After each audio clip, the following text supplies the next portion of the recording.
Welcome back to SMR. I'm your host, Sean Butterman, and today we got a Motocast packed with spills, thrills, and drama. We're diving into the Premier Open Pro class at the 2024 AMA Supermoto Championship in Tucson, Arizona, an event that could mark the end of AMA Supermoto as we know it. Joining me, as always, is our producer and rising star in the MX Bikes track creation world, Johnny Bang. Did ChatGPT write that? It might have edited it. And the man who absolutely hates wheelies, Ryan the Simp Samp. One and only. I hate wheelies. What do you have against those things? Dude, never mind. No, just watch any SMR podcast that's ever been made. He looped out trying to show off for a girl. Oh, I know. And our guest, he's becoming a familiar face now. Race promoter, international supermoto racer, and flat tracker, Bronson Pierce. Yo, what's up, guys? Bro, where do we start with this one? At the beginning, I'd say. Moto 1, day 1. All right, so we did have 2 days of racing, 2 motos each day.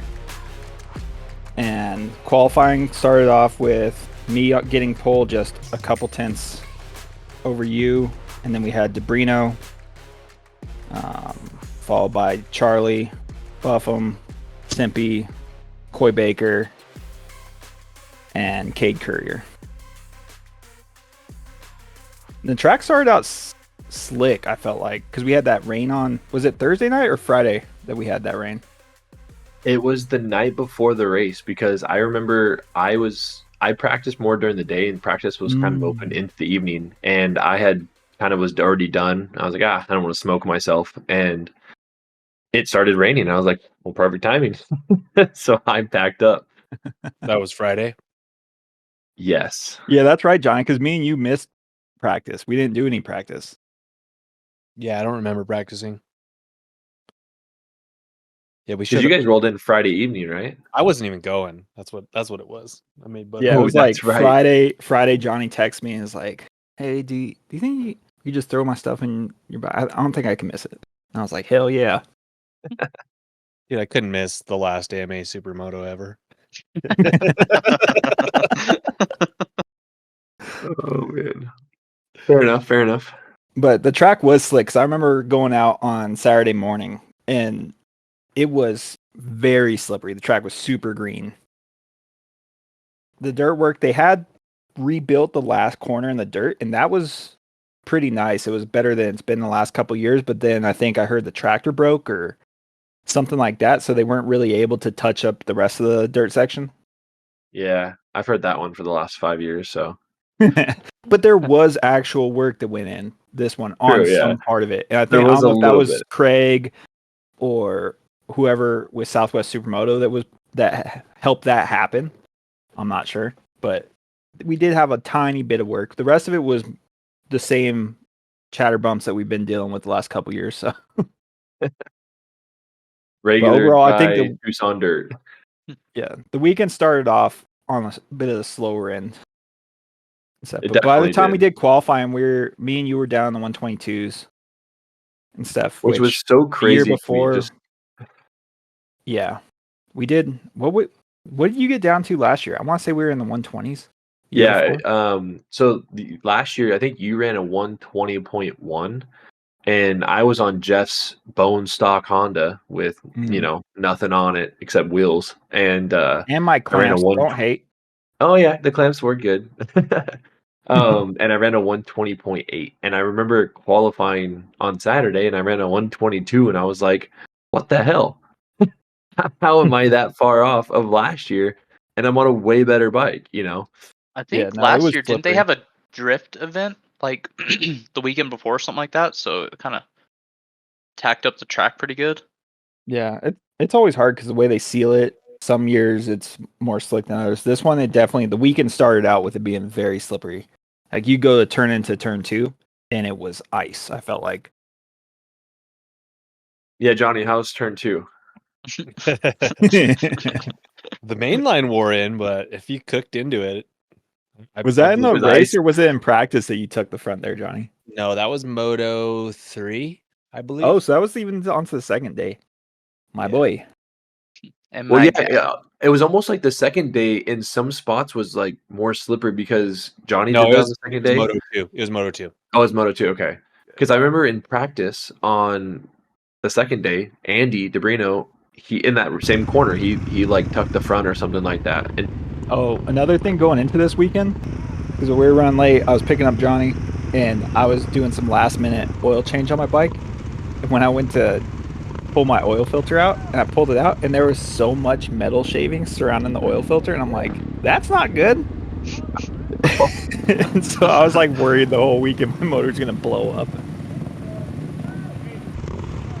Oh, and I gotta thank Nikki at Moto Cuts. He helped get me some. We did a Lucky Strike, Kevin Swan's inspired theme on my bike for the weekend. So it looked pretty sweet.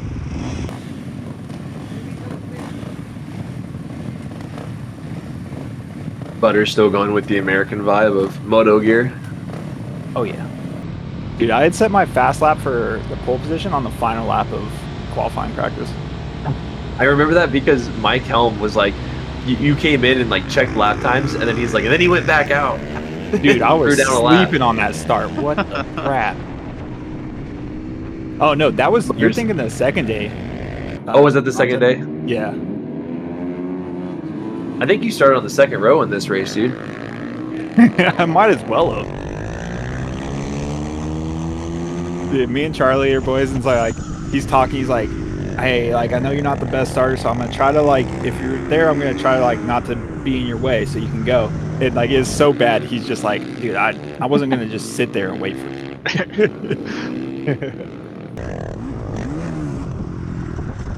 And then the dust right here. Yep. Oh. I done pushed the front. I saw that. That dust didn't Pretty help. quick, Yeah, you but- just couldn't see anything. Someone take a Yeah. screen grab. I'm ahead of Butters. Yeah, see, like we had this dirt work here, which was a little better than having nothing. Yeah, it opened up And some he was options trying. coming out of the dirt. Yeah, DeBrino tried to muscle you there. He did, and that inside, dude, that inside, the way it works out is very interesting. That inside is fast, but then you get such a bad drive out, which makes it tough. Yeah. No, I agree, and I liked it for racing for that reason because I feel like the fast line was to go outside and get yourself a good entry onto the asphalt to carry your speed through those S's. But it left you open, so someone could dive to the inside if they really wanted to push the issue. Yeah. Like right there, Andy tried to go up the inside again. And he had a couple European parts that you guys have influenced him with. You and Nikki going over to Europe and stuff. He had I'm not sure if it was the I think he got Gecko the swing MDC arm swing or... arm. Yeah, Okay. yeah, the MDC Gecko swing arm. I saw that, and I think he has. I'm not 100% sure, but I think he has SPS fork feet Yeah, no, he as did. well.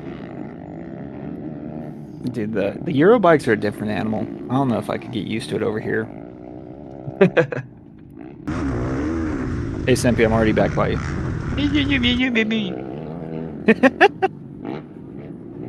It's like, why didn't they throw the checker flag on lap one? I almost had him.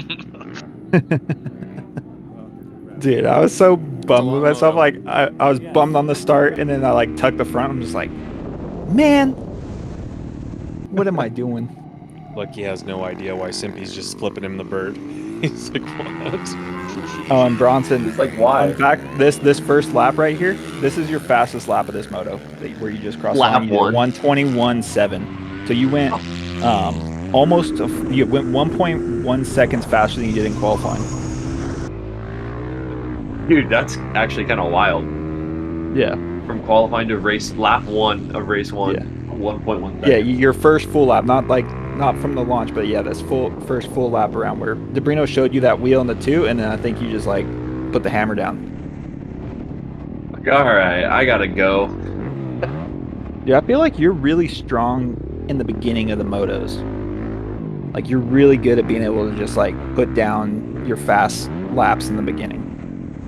Yeah, and that's something I feel like I've tried to work on over the last, 2 years pretty much, is trying to be as like looking at lap times, trying to be as strong at the end as I am at the beginning. You know, if I'm within a couple tenths, I'm happy. I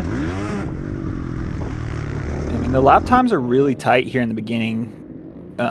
Debrino's doing consistent 122s in the beginning. So am I. So are you. Charlie's a little bit off. He's in the 123s.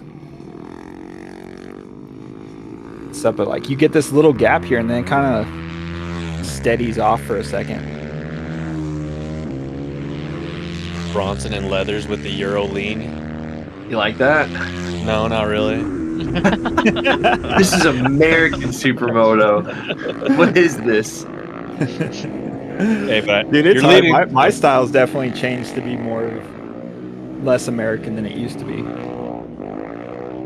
Seems like it's working. And I Simpy pulling off the track. We What's going on, put Simpy? that in the video. Well, Sim, we had to show why Butters beat you. It's because you had mechanicals you had to pull off. Brother, I was already you have ahead of a him by that. I mean, you were running both classes, so. Well, You now had I to save just your crashed energy. in the moto before that, didn't I? Yeah. You mean the one that you won? Yes. that he won and lost. It does not feel like a win to me. Dude, Bronson, Oh, what about man. that, the berm that we just went through on my GoPro there? There's those bumps, but you could ride a super thin little edge. Yes, yeah, dude. And if you like went in, it was such a thin, fine line through that corner. Because if you went in too hot, you're gonna go over the berm or get kind of out of shape because of how rough it was. Yeah. I feel like that was my one spot where I had speed on everybody was pretty much that berm. And then you were stronger than me on most, if not all, the asphalt. You know, it's funny because like asphalt is where I feel like I struggle. I'm like, man, Right. the asphalt is where I'm like, you know, I struggle. Especially like learning that in Europe. You know, the dirt. I'm like, okay, like I'm kind of there, but in the asphalt, it's like, man, I need to make up some time here, and you know, I feel like I try to think more about what I'm doing on the asphalt and what I can do better, and it's really helped me a lot. So glad to hear that it's been paying off a little bit. How, like, you were able to see how far back I was pretty early on, so were you pretty relaxed early in this moto? yeah. Or? Right here, every lap in this corner right here, I could see you going through that table section or the double table section, and I was like, okay, there's Butters, and I was like able to mark you, and I was like, well, I know Andy's behind me, and then I was like, oh, there's Buffo, and so I actually like would know when you passed Buffo, so I was able to like kind of keep an eye on you, and I was like, you know, we don't need to ride any harder than we need to. Yeah. Especially with how slippery some of the corners were. Like that section we just went through, that left right-hander was ridiculous how slippery it was. Oh, yeah.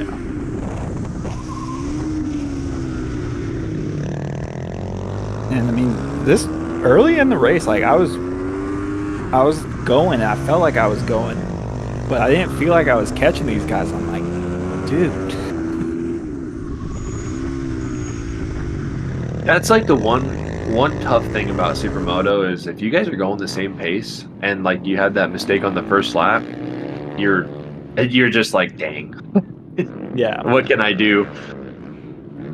Yeah, you just give up that 10 or that was a short fall. It was like 5-6 seconds or whatever, but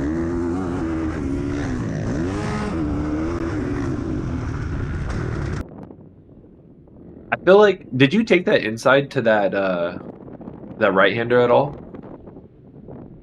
the big one that I just went into behind Charlie, or the one at the end of the dirt The one section? before the double table, yeah. A couple times. I think, man, I'm trying to remember. I might have passed Charlie or Andy by using the inside, but I also might have just Okay. pressured them into using the inside and then use the outside. I can't remember. I know I tried it a few times just to like, if I had to take it, I knew how. And Charlie just looked back. Don't look back, brother. Yeah, come on, man.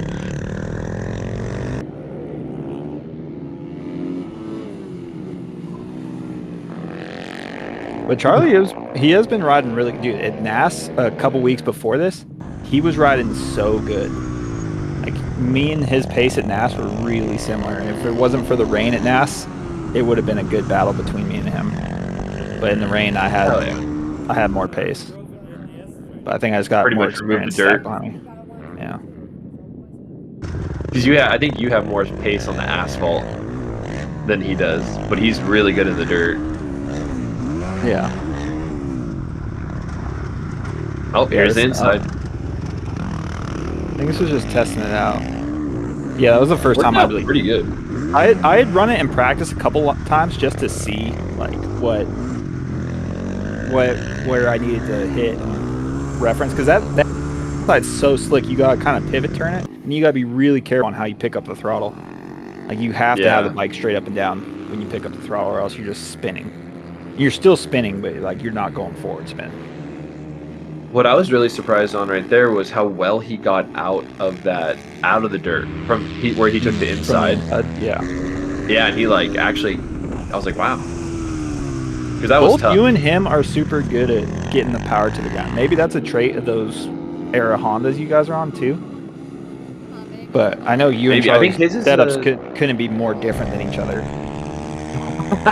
Yeah, that is for sure.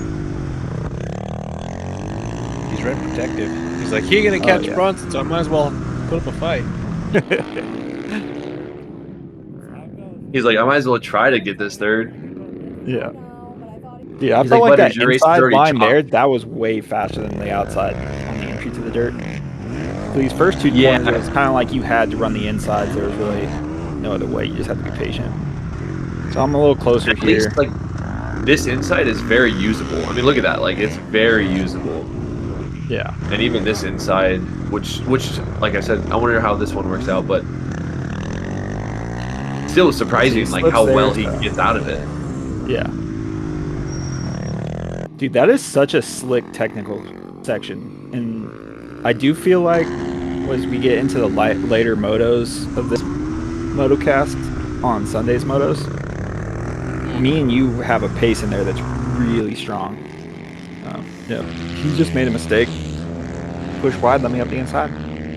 Yeah, I feel like we were able to, like, in this first moto, at least on Saturday, it was really slippery, and what I started doing on Sunday, dude, I would almost, in the left-hander, I knew where the slick spot was, and I would like anticipate it and set up almost like more like a dirt track style, and I would like let the bike slide in, and I knew where it was gonna grip, and I was already on the throttle. Like that was, I felt like, why I was able to go faster through there on Sunday.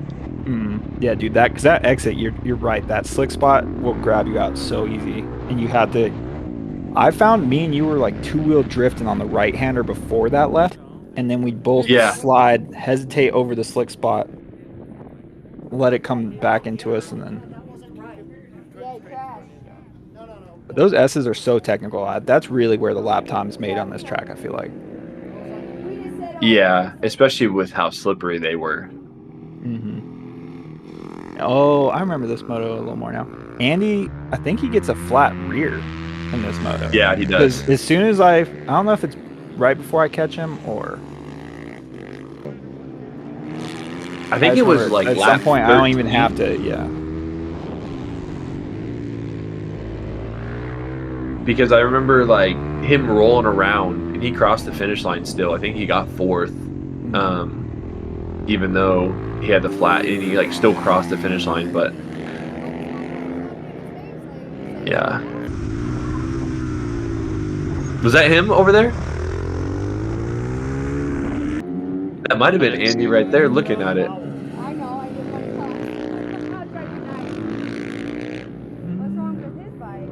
Yeah, I think so, because it already shows him a lap down. Yeah, I saw him off to the right-hand side on your GoPro, and he was like looking back at his rear tire. There he is.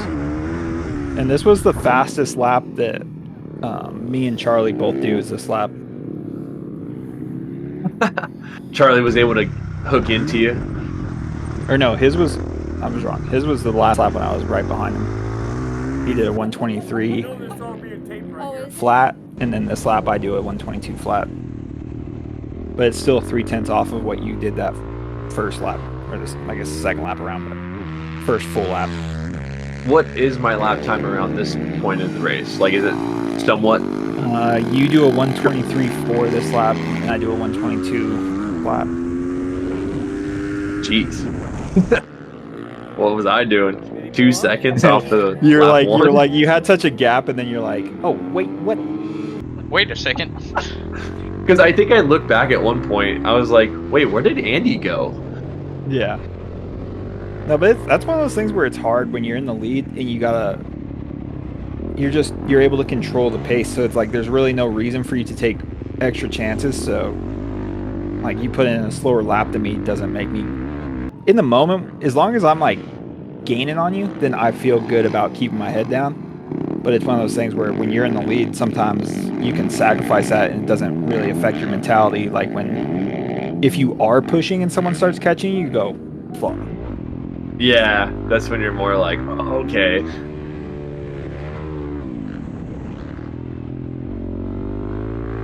Yeah, those S's Charlie are stayed the with me for a hardest. little bit there. Yeah. Yeah, I really That's my like the biggest entry we had onto it. Trying to get the power down coming out of those S's and like carry that momentum. You gotta but shave you gotta knock the dirt off the tires there. Yeah, because if you don't, the right-hander right there before the finish line is going to be so, like, it's already a slippery corner, so it's going to be even hairier if you don't get that dirt off. And I short shift 2 shifts going onto the front straightaway just to keep that torque low so I have less chance to spin on that final corner. But like I'll lug my motor through that final corner just to try to like not let it get too loose underneath me.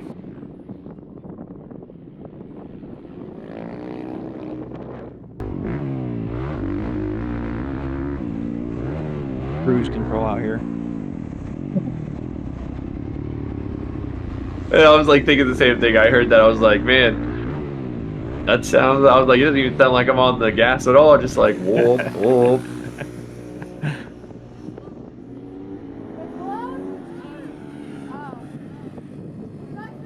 And see, so you did that 1:23.4, but then you went back into the 1:22s for a lap, and then you dropped back into kind of relaxed because I think you up the pace and you go, okay, like it's not that.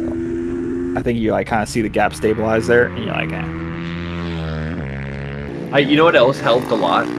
I had my aim solo on my handlebars, and so I was able to actually like look down and see what lap we were on throughout the race, which was nice.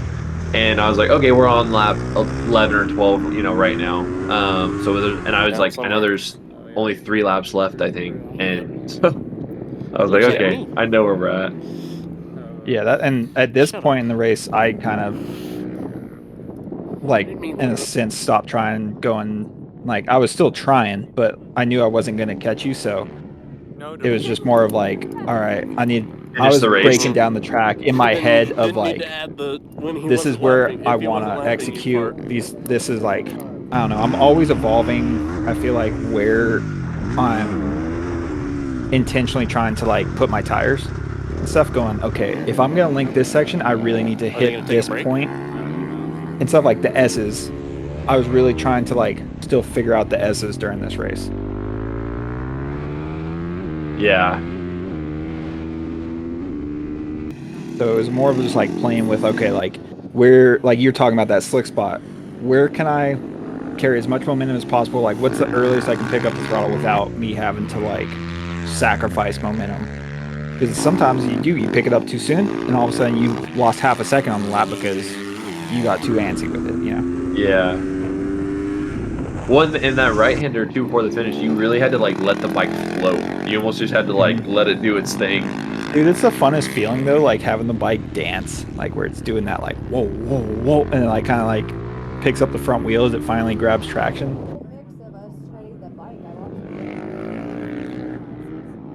What'd you think about that Euro line through that left-hander, super wide?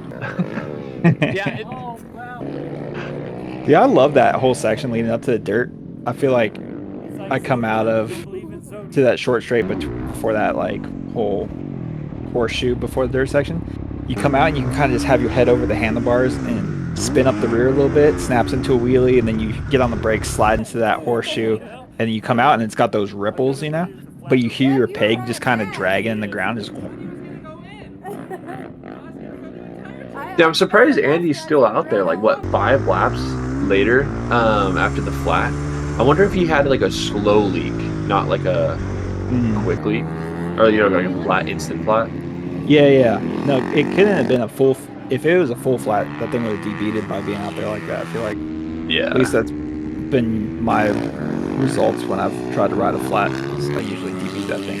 Real That's bad. why I was like, impossible, that he's riding that thing. Like, even just putting it around, getting it around the track. But yeah, I guess at least he. But I mean, he also came into the weekend wanting to really race for this championship, and with it being just that one weekend kind of doubleheader, winner take all style stuff, he had the chance. So I think his want to stay out there was really just to get as many points as he could. Definitely. Yeah, it's a bummer that he had that, well, I wouldn't call it DNF, but, that issue because he was riding really good. Yeah. Yeah, like these last few laps, I've been yeah, he was racing, but no, I'm just behind the camera. Coy boy. That's how it was with Coy here that you're lapping the first time we did NAS, and it was crazy weather. Like we had the rain again this last year, but the first year was gnarly. And I get off the track, I go park my bike, and Coy walks up to me. He's already in his street clothes. He was like, "Dude, that was gnarly." I'm like, "You were in the race. How are you out of your street? Like, how are you in your clothes already?" Like, what? Yeah, when I lapped these right last there, few and laps, then I was running the inside, exiting the dirt, but I was just doing stuff to be like, I was trying to think in my mind already, all right, if I have to battle Bronson these next motos, I need to work on the passing lines. I need lines that I can use to pass. Bronson, Dude, when I left scoring is wrong. Yeah, what the heck? Really hips. Looks like a lap 2 over there.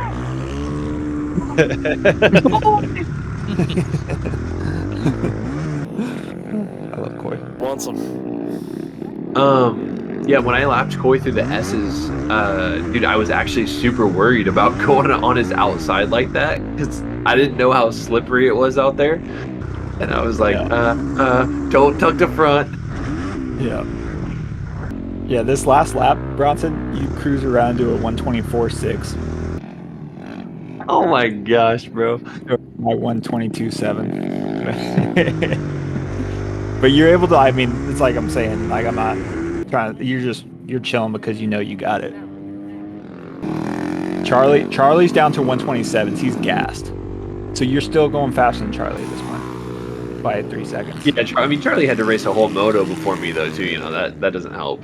Hey Ryan, the only lap did was faster than Coy's fastest lap by 2 seconds. Hell yeah. Hell yeah.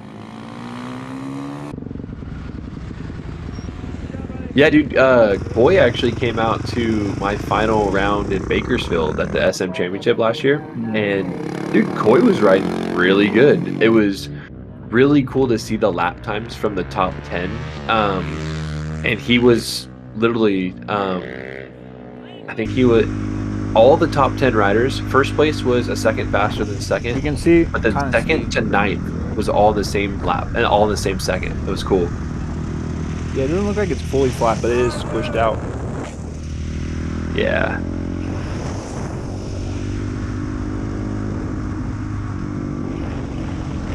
And he was able to stay out there. 3-time Colorado champ, so it's cool. It was cool. Yeah, he went up to your stuff, raced. He did some Cascadias.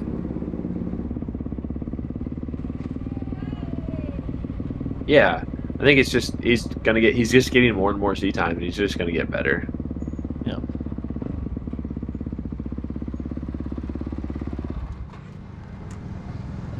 We watching the pit parties or what? You got the red plate right now.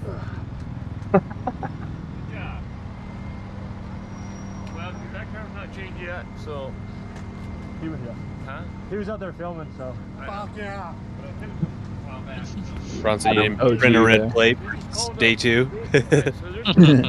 What? But Johnny, you didn't remind me, dude. I should have put the red plate on the timing and scoring. No Or break. maybe...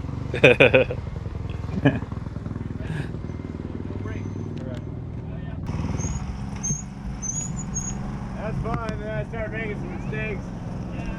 Oh, Seemed Buff like Daddy. You got a little bit tired once you got around me, and then I kind of got back on it.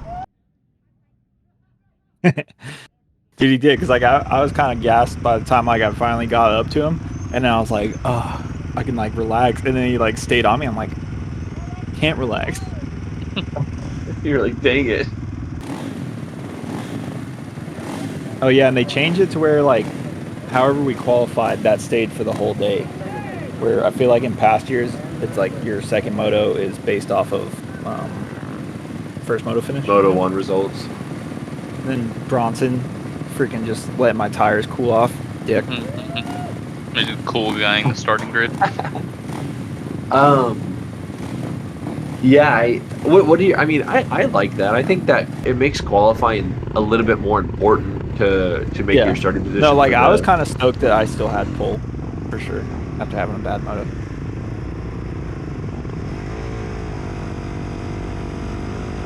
Dude, I don't even Shadows remember this for moto fun? because I forgot to turn my my GoPro on. Really?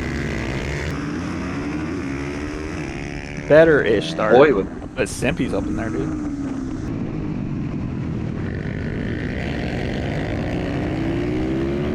dude, yeah, I like stalled it off the line. I had to like double clutch it, and then you and me were like side by side. And I was like, all right.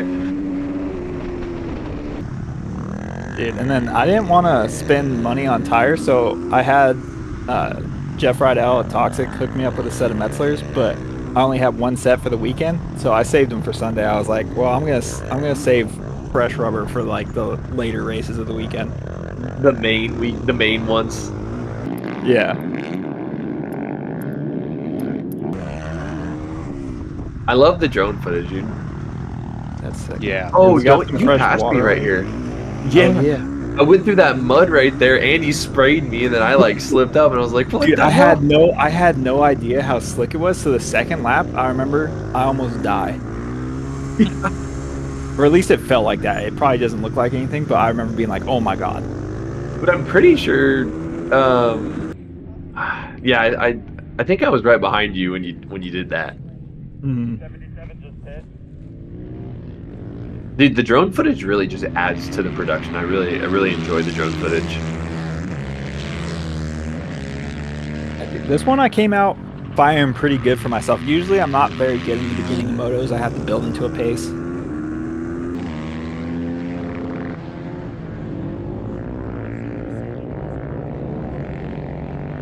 But I wanted to try to, because I feel like we knew it was going to be a battle between the four of us, but it was really going to probably come down to me and you, Bronson. So I knew like I needed to go to the front if I had a chance. Especially with putting Andy in between the two of us for yourself would have Yeah, I really wanted him to be between us. And we had And I really it was did freshly not. watered here. So then like both laps I'm making passes from that inside, which I hate that inside. I hate it. He made passes. Okay, so right here I'm like, dang, Butters got past Andy. I was like, I gotta make quick work right now. Can't let Butters Dude, get away. I was hoping that he was gonna at least hold you up for a lap. I was really I think hoping I get around him right here. I think is where it was. Yeah. Damn it. Yeah, Just went outbreak in him deep. there. Yeah.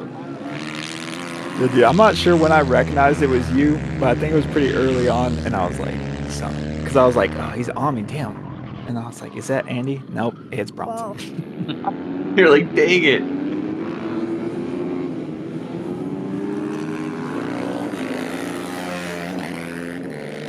He just That had me second coy corner- like 45 seconds back, just like running around races. Hey, Simpy, you do 3 laps in this one set, too. Progress, Made it a lot baby. further. Made an extra lap. Dude, that inside line's so fun. The way just the motion of the bike, like hit that roller into it, hit that. You got like kind of drop into that face. I don't know. Just the dirt section for not being like the best dirt section. It's so fun to ride. This lap, I feel like you I and come me out were and hitting- oh yeah, right there. It like snapped out on me. And I was like, oh god. I was really surprised that you went for the double. That I remember that because like you snapped up and then I was like, and then you went bonk, and I was like, oh my gosh, he just like gave her the beans off the takeoff and with slicks. That's sketchy. Yeah, I mean, if the tires load, as long as the suspension's got heavy load into it, it'll usually grip. Usually. People usually grip.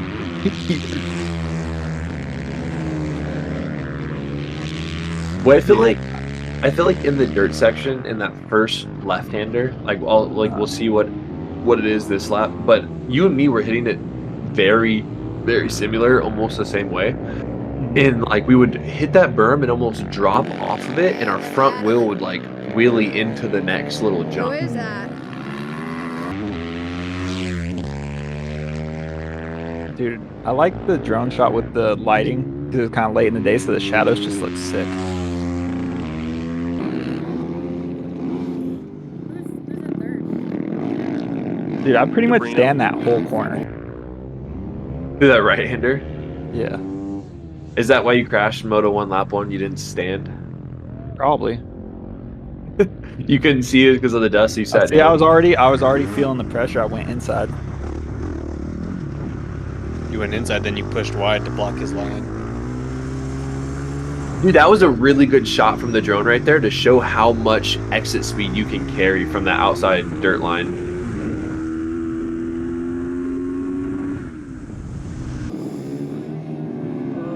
Keep him.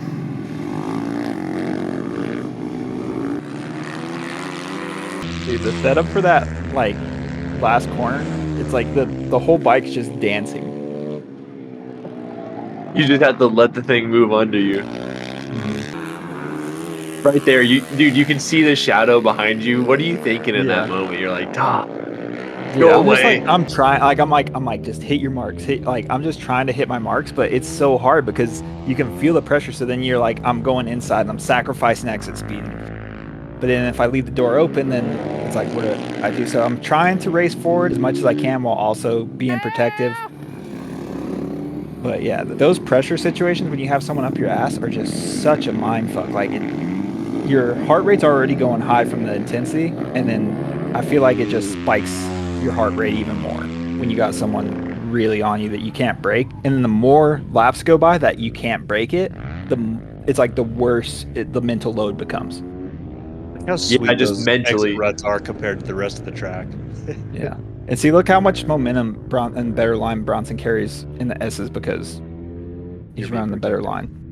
But and I mean, Bronson most likely if I got side, what do? You probably dive into the inside there. Damn. Yeah, I mean, you almost have to. It's like it's one of those things where you just try not to follow the guy in front of you, Yeah. unless the line is predominantly better. Dude, I think this is the lap. Yeah, this is where you set your fastest lap of a 1:22 flat, what's kind of weird to me, but I guess it makes sense because of the way they watered the dirt section. It was so slick. Is this moto? We were both a couple tenths slower on our lap times than we were in the first moto. I think it was the dirt section was the main cause of that. Is it weird riding the 450? At first, it really was. But then once I got used to it, I think I kind of like it more. Really? We Hell got some yeah, Chugel Chugel. updates. CEO of SMR Magazine. Yeah, dude, this one, I really feel like you straight up got the better of me. You're able to sit on me. I was trying. I don't really feel like I made any like huge errors and stuff. And then once you got by, I kept my head down and we ran very consistent laps the entire rest of this race that were like I knew that really I had identical to, to each bro. other. You can't see it. I was but like, it's dude, got- Butters is gonna be fucking there right. till the end. I gotta just be as strong as I can consistently through the whole race. once I pass you this first like next 2 laps pretty much, I try to just break you. Honestly, I was just like, I need to just throw down fast laps and break him. And because you know how it is mentally, it's like he's just pulling me, and then you kind of gasses you out a little bit mentally. Yeah. No, and it's hard like too once you get past, I feel like to reset and like go back forward, because for me, I tend to ride my best when I'm in a much calmer state of mind. So if my intentions are fast, my lap times go down and stuff, because it's like my effort is usually, it's like I'll pick up the throttle earlier and then I'll light up the rear or whatever it is. But the smoother I can be, the more momentum I can carry, the better my lap times are. But a lot of times with Supermoto, that's like inactive, intentional calmness that helps create that, you know? Yeah, just being smooth. Yeah. You can see how the front end's like dancing in those corners. It's so slick through there. Someone's on limiter. And was this your first time at Tucson on Bridgestones, or had you run Bridgestones the year before? Yeah, this was my first time there on Bridgestones. Okay. And dude, they feel excellent.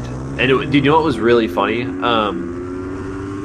Filippo, the guy who won the amateur class, he had came over to me, and he didn't know what pressures I was running, and because he was just kind of going off of like, I think, old Dunlops or whatever, because he was really low. He was at like 23 or 4 or something. Yeah. And he comes over, and I told him, and he goes, "Really?" And he like starts laughing because he doesn't believe me. And I'm like, "No, dude, like seriously, do it." And so he did it. And he comes in, he goes, "Night and day." He's like, "I will never run anything different than Bridgestones again. These are amazing." I'm like, sweet, dude. So what pressure were you at? 33. 33? That's wild. Wow. Yeah. Yeah, Which I'm up sounds around like bizarre. 26 and a half is kind of usually my range on the Metzlers. Yeah, which makes sense. Are you on 16s in the front? 16.5. You're 16. I don't think Bridgestone makes Yeah, a no, 16. they don't. I think it's only Michelin that makes a 16. Yeah. And they're hard to get. Or like impossible. Yeah, you got like the perfect gap where it's like you can't really relax too much, but you're like able to have enough of a gap to where you can breathe and just run your own race, and you can know you can run your own lines, that kind of stuff. And also to know that you can't, like, you weren't able to hook on essentially and like gather. It was just a big enough gap to where you couldn't latch on almost. Right. Damn, that's crazy how far we are on Charlie.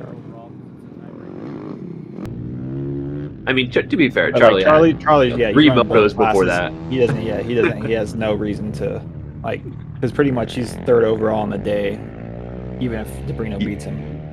Yeah, and at this point, Andy was so like, he was like, all right, why am I gonna risk crashing or anything? Like, might as well just chill out where I'm at, get third on the day. For sure.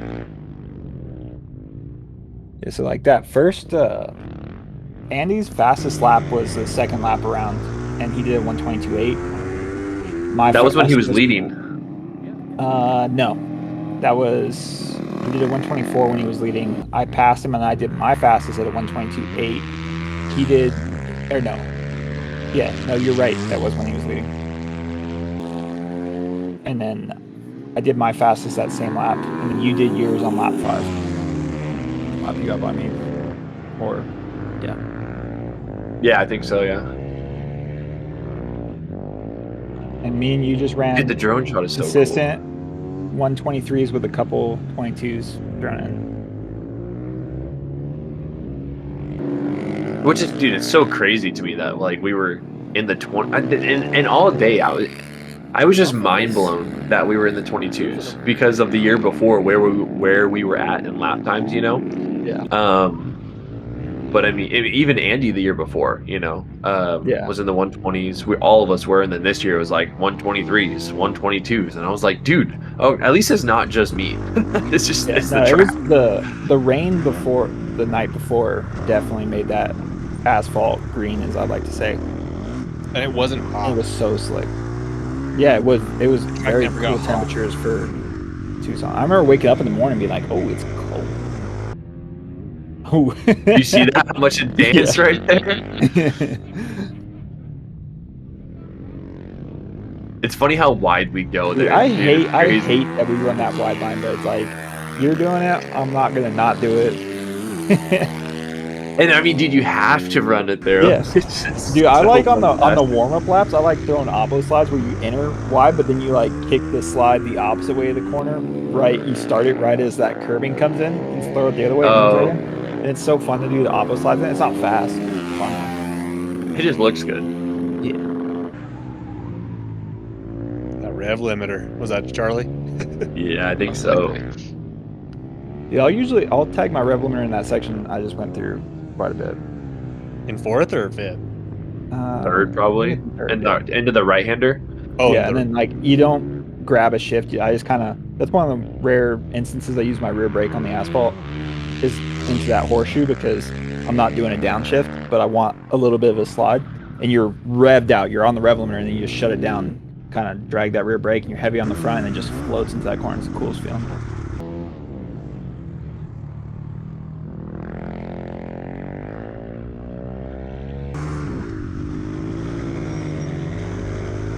Actually, on the final lap, I get back down to the 122s. So I was stuck in the 123s this whole moto, other than that like first lap when I got in the lead and I did a 122, and I go back within a tenth of my fastest on the final lap of this race. That's crazy to think. I mean, that's good though. The consistency. You've always been like that, though. I feel like just consistent to the end. Like I feel like I'm like, oh, Butters. His last lap's probably his fast lap. Yeah. I wish I could come out swinging, but like I said, in this moto, I did feel like I kind of came out with about what I was able to give for this race.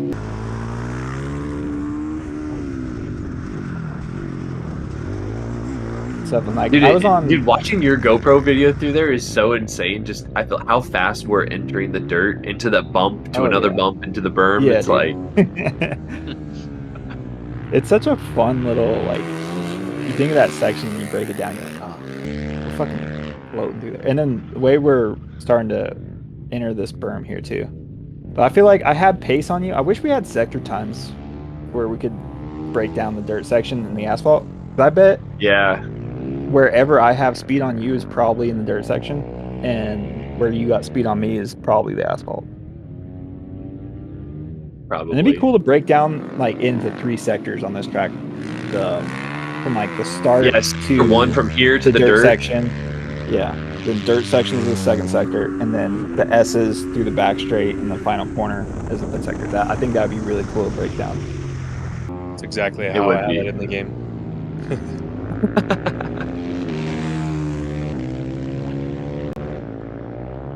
And your line there, like I feel like I try to late apex those two.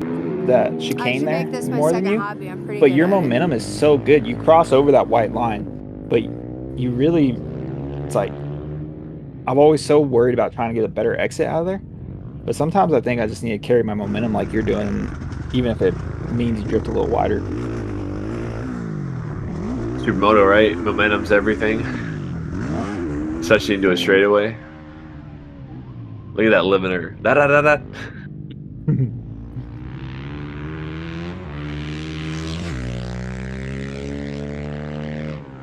So what is there right now? There's only like 2 laps left, I think, right? 2 or 3, yeah. Johnny, are you trying to do like one of those, transitions with the camera? Where you flip the drone. I don't even know.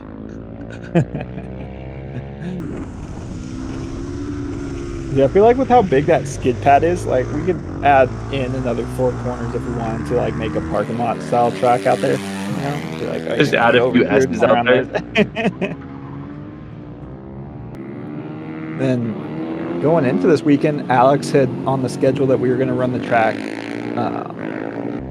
clockwise the second day, like how we are normally running counterclockwise direction. Was that So on I the thought that was schedule gonna be like cool. prior to the weekend? Yeah. See, I It was never on the saw that. website, and that was one of those things where, like, you know, I'm texting Alex before the weekend about stuff, and you never hear from him. And Yeah. stuff. But it was like, because I was like, dude, are we really running the track both directions? Because I think that'd be super cool. Like, I've done Tucson since 2015. I think was the first time I rode Tucson. So almost 10 years going to the track, and it's been the same layout. You know, I'm like, dude, it'd Yeah. be so cool to have a different track to learn. It would be sick. The only thing I was thinking about was the dirt section. How does that work? But we ended up testing it on Sunday morning, the next day. But the problem was, like, the track was so green this day, and it was super slippery. Our lap times are down, and then you're going and trying to add a new direction in. So then you're hitting parts where it is like you did lay rubber down, and then parts where you haven't laid any rubber down. So then that makes for a very, I don't know. We would have broke it in, Inconsistent. but it would have been, yeah, those first few laps, it's rough where you're going from like, oh, I can give it front brake here to, ooh, front brake is not a good idea right here. Don't do that. But that chicane most people backwards were like- is a trip. Yeah, most people were not stoked on the No. inverted layout. He's coming in. Yeah, especially they the raised a big asphalt only stink about guys. that. They were Yeah. big mad. I mean, I was just in the middle. I was like, hey, you know what? We all have to run the same track, so like, I don't care. Yeah. That's kind of like where I was with it. Like, we all had to do it if we do. And what we did was we ran the track backwards, but we pretty much kicked out the whole back straightaway where we go down the front straight, chicane over to the dirt section, do the dirt section as we're doing it now. And then as we get to the end of these S's, we would turn back into the track. So these S's would be the normal direction, but Turn would right. continue to turn right, yeah.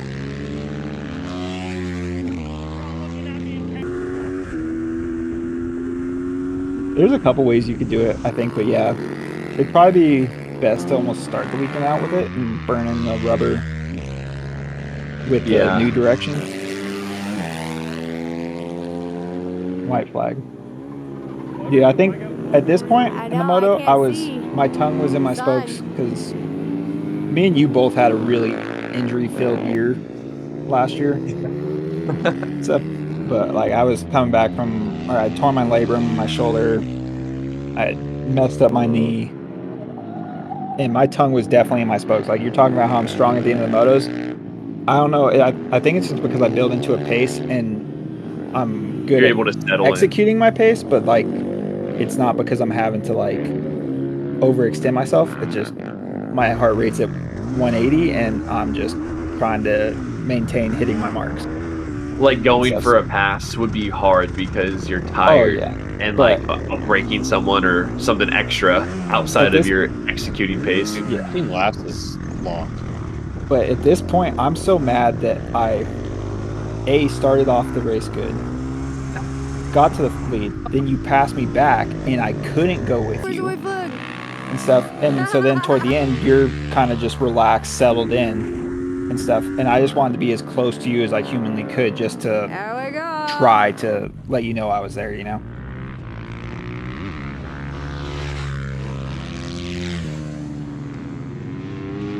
It was all about the difference at the end in the on the lap times. Yeah. What was the difference?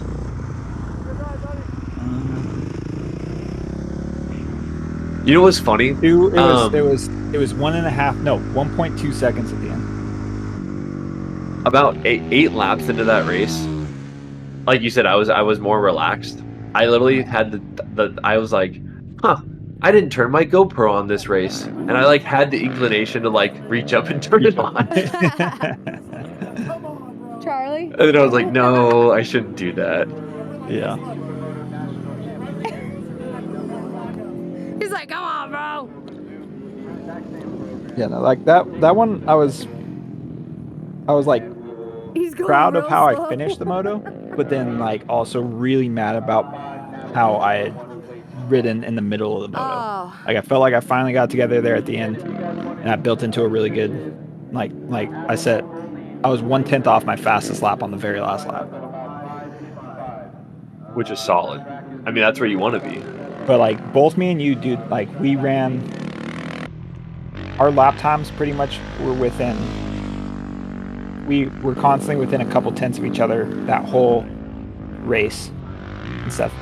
Other than that gap that you built, and then we were just running the same. I'm looking here, it's just like you get into lead, you do that a 22.9, and then you do 23.4. I do a 23.3. You do a 23.6. I do a 23.8. So it's like we're just like giving and taking hints from each other. And that is something that I need to work on, I think, because like I put in a couple fast laps and I got a good gap, and then after that I just like try to manage the gap. And I need to work on that because Yeah, sometimes that's its own like death trap in a sense. Yeah, I need to try to just be consistent laps on the same lap times all the way through. Just sent you some footy.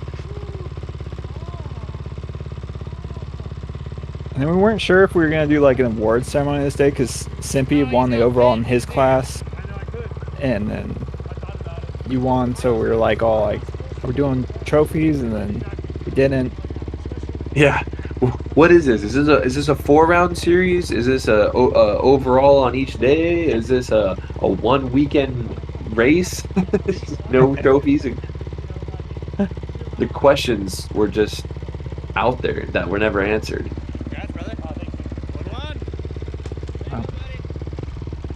At least it's a good time. Did we not even get trophies for the second day either? No. Oh no. They had AMA #1 plates to give out to the class champions and stuff, but Alex, I don't think ordered any trophies. Yeah. I mean, I was gonna say it's AMA Supermoto. Why would you get a trophy for second and third? Okay, and so then after racing 4 races. We go into day 2 here. Qualifying, we requalify, and dude, I come in. I feel like I said an okay lap, and I come in and I see our guy Mikey Helm, and he's like got timing scoring up on his phone. I'm like, what am I at? And he tells me, and then he tells me your lap time, and you're up a couple on me. And I had done a 122.8, and you had done a 122.1. I'm like, damn, dude, 7/10. And yeah. And then you went out there and just threw one down. And I cross it right before he puts the checkered out for qualifying, and I do a 121.8 and put it on pole. And that's rare that I'm ever able to just go out and execute. I was so stoked. I remember because Mike was like, yeah, you got 7/10. I was like, okay, cool. And then like all of a sudden you were in front. I was like, what the hell? And DeBrino didn't line up for Sunday. Oh yeah, no, he had a crash on in either free practice or qualifying. It was in practice. It was in the chicane, the right left-hander, turn 2. Yep. And then I know that he was dealing with his leg injury. I think he broke his tibia. Yeah, he had biofractured his tibia real good at Daytona last year. Yeah. So when I have a rod in my tibia, I know that so I kind of know he what was he was going through a little bit, and it's like, dude, that's gnarly that you're even kind of back and the bone isn't fully joined yet. Yeah, that was. And I'm glad that he was able to get back, like, because I know he was like, yeah, I'm trying to get ready for season 2025 and get ready for Daytona, which we just had, and so I think he left a little early on this stage just because he didn't want to. He was kind of out of the championship at that point with that flat tire, and he was like, I'm out of here, which makes sense. Better to focus on the future than injure yourself more. I don't even remember if I stayed out for this whole moto or not. It looked like you did. Yeah, you got 12 laps. Oh, They yeah, shortened they it to shortened the a motos for 15 They today. shortened it to a 15-minute moto instead of a 20. I think. Well, like for the guys doing both motos, it kind of sucks, but there's also I don't know, it's going too long. But you can tell the track's faster today. More sunlight, more rubber light down. Me and you are in the 121s immediately. Yeah, Stuff like going from the going from a 123s. And it's not like we feel like we're pushing all that much more. I feel like me and you probably feel like we're riding about the same today on the track that we're watching as we did the night before. Except it just we got more traction. We're able to carry that extra mile per hour through each corner, kind of a thing. Yeah. And I got a fresh set of Metzers under me today, so I'm feeling good. You had a fresh set of Bridgestone pretty much the whole time, huh? Yeah.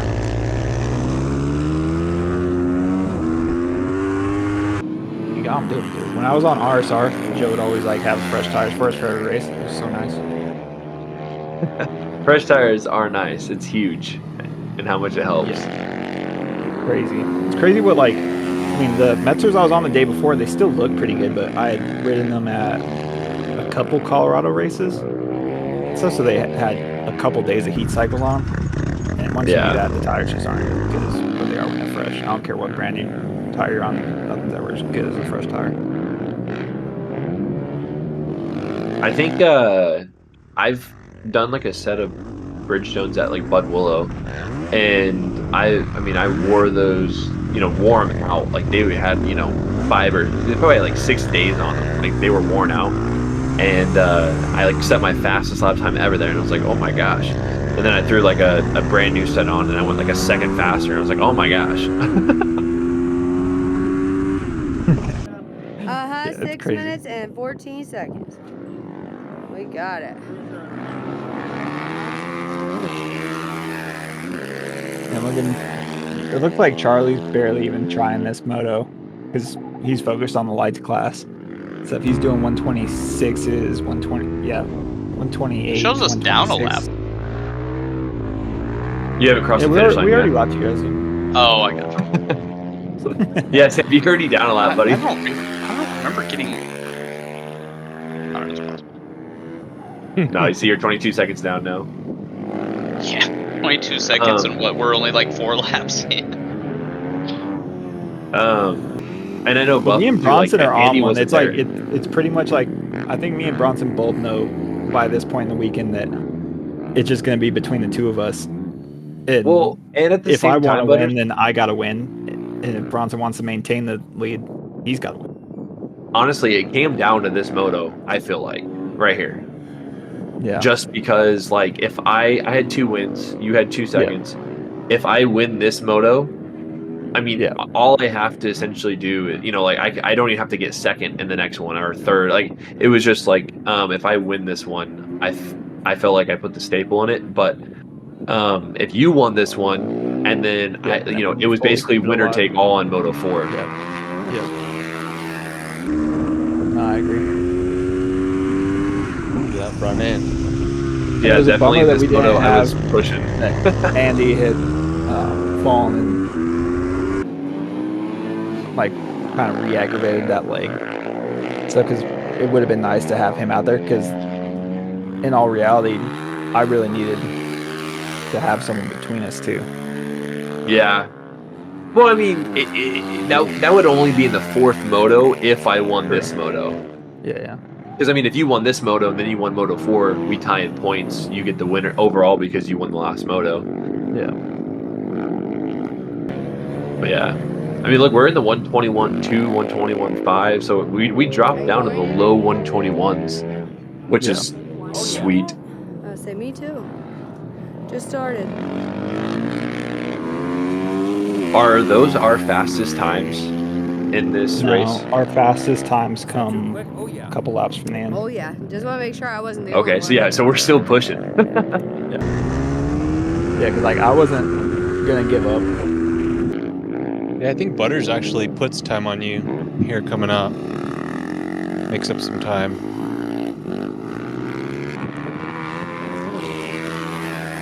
Oh yeah, he definitely does. Because I remember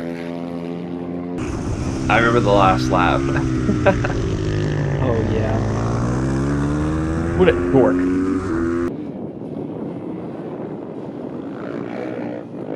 I'm gonna make it. What was the decision behind the time change? Like, oh, we're gonna do 15 minutes instead of 20 minutes.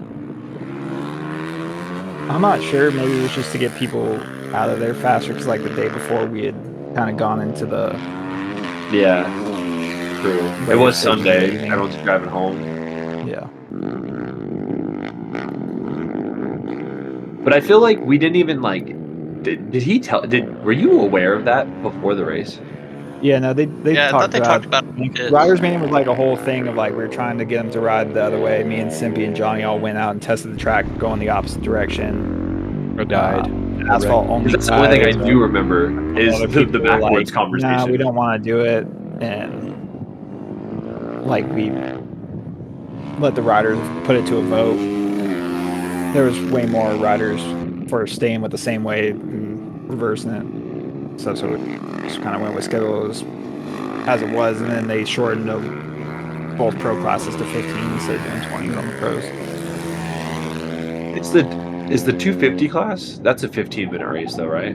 Yeah, where's the Yeah. halfway guy Already? at? Well, sometimes there's times I don't know. It's AMA Supermoto nowadays, dude. Whatever feels like. Yeah. No communication, just do whatever.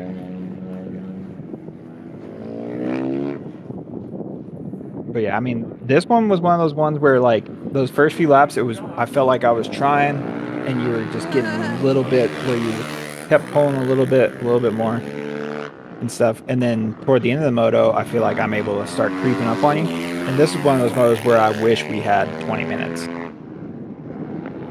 Yeah, I remember like thinking, I was like, because I didn't even know it was shorter. I pulled off and I was like, man, that moto felt shorter for some reason. Yeah, no, I like maybe. Yeah, you're right. I do remember pulling off and going like, man, I wish that was longer. And then like Sam saying, yeah, they threw the white at like 15 minutes, and I was like, what? Charlie and Ryan are tired. So I now that we say that, I'm almost thinking maybe we didn't talk about the riders meeting. Well, from what I remember, here's some inside knowledge. Uh-oh. Okay. Drop it on us. Because I didn't know about this either. But Lucky was there, and he was asking Sam about how long she was running, because he didn't have, I don't know if he didn't have time on it or what. And she told him the time off the camera from when she started recording on the grid. And I don't think she was paying attention. Still doing warm up lap and that kind of stuff. And Oh my gosh. no, I mean, it was as you guys were entering the grid, but. And then Bronson's dad was like, "Is the white flag out yet?" And he kept asking, because I think he felt the pressure from Bronson. Oh man! But I don't know exactly Bronson, what. how did you feel this? Like, was I close enough to where you were kind of still feeling the pressure, or? Right now, no. I was like, okay, like we got a good gap. I'm maintaining, I definitely in the last two laps, I would say, okay, like the white flag's out. I need to put down a good lap. And I think one lap in that corner right there. Did you go to the inside with like 2 laps to go or something like that? Yeah, I remember now. 'Cause I was thinking, I kind of came up with a game plan in my head from the day before where I could tell I struggled to keep with you in the beginning. So I wanted to stay as close as I could, execute to the best of my abilities in the beginning, but just kind of keep it close because I kept crawling back at the end of the race, whether it was just you letting me crawl back or whatever, but mentally it was of benefit to my own brain, because in my head I'm going, I got back there, I just need to stay there and then be there at the end when I'm able to keep this pace. Yeah. And stuff. So like for me, I'm just like, okay. And then I start crawling back into you, and then it's like, okay. And then it's almost like it helps that fire to like really keep going. But I was expecting that.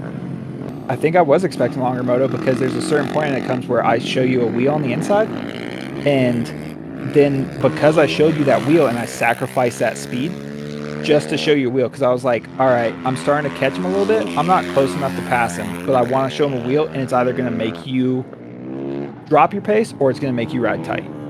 And my goal was to make you ride tight. Yeah, and stuff. So makes then, sense. but then like the next lap, I come around and I gave up that time to show you, and we come around and it's white flag, and I go, I fucked up. Like I totally mistimed that. Like if I knew it was gonna be white flag, I would have stayed as close as possible and not given you like that gap by me sacrificing that corner speed. Yeah, because I think you took the inside coming out of the dirt, and because of that, like I saw the wheel and I tried to go a little bit faster, but then I think you made a small mistake exiting as well, which gave me that gap back. Because right here it feels like I'm starting to kind of creep up a little bit. I just did a 21-1. So I did my fast lap of the Butter's race. got a second win of energy or something.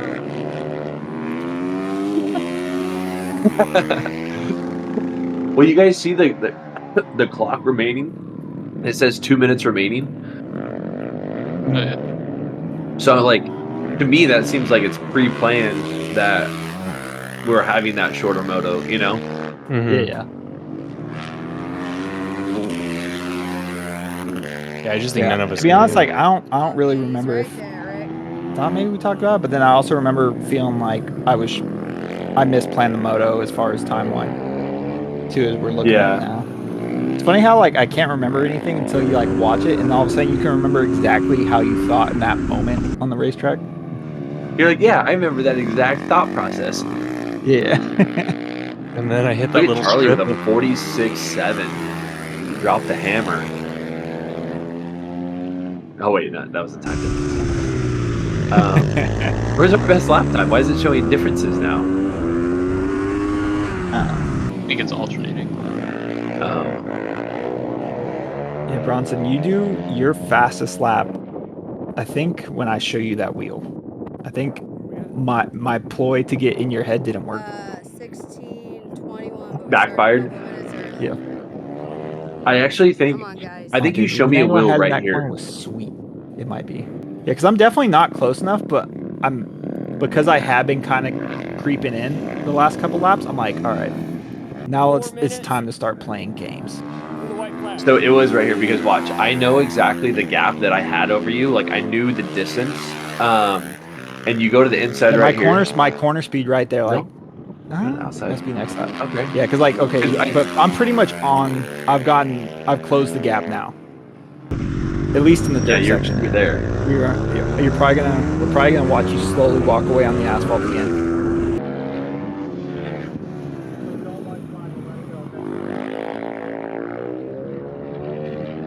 And did we do an extra lap? Because look at the time. 4, 3, 2, 1. I guess so. Yeah. We crossed the finish line right before we were supposed to get the white flag, technically. Damn, you screwed yourself, bud. I know, right? You should have just sat up. I had 9/10 to play with. I should have sat up.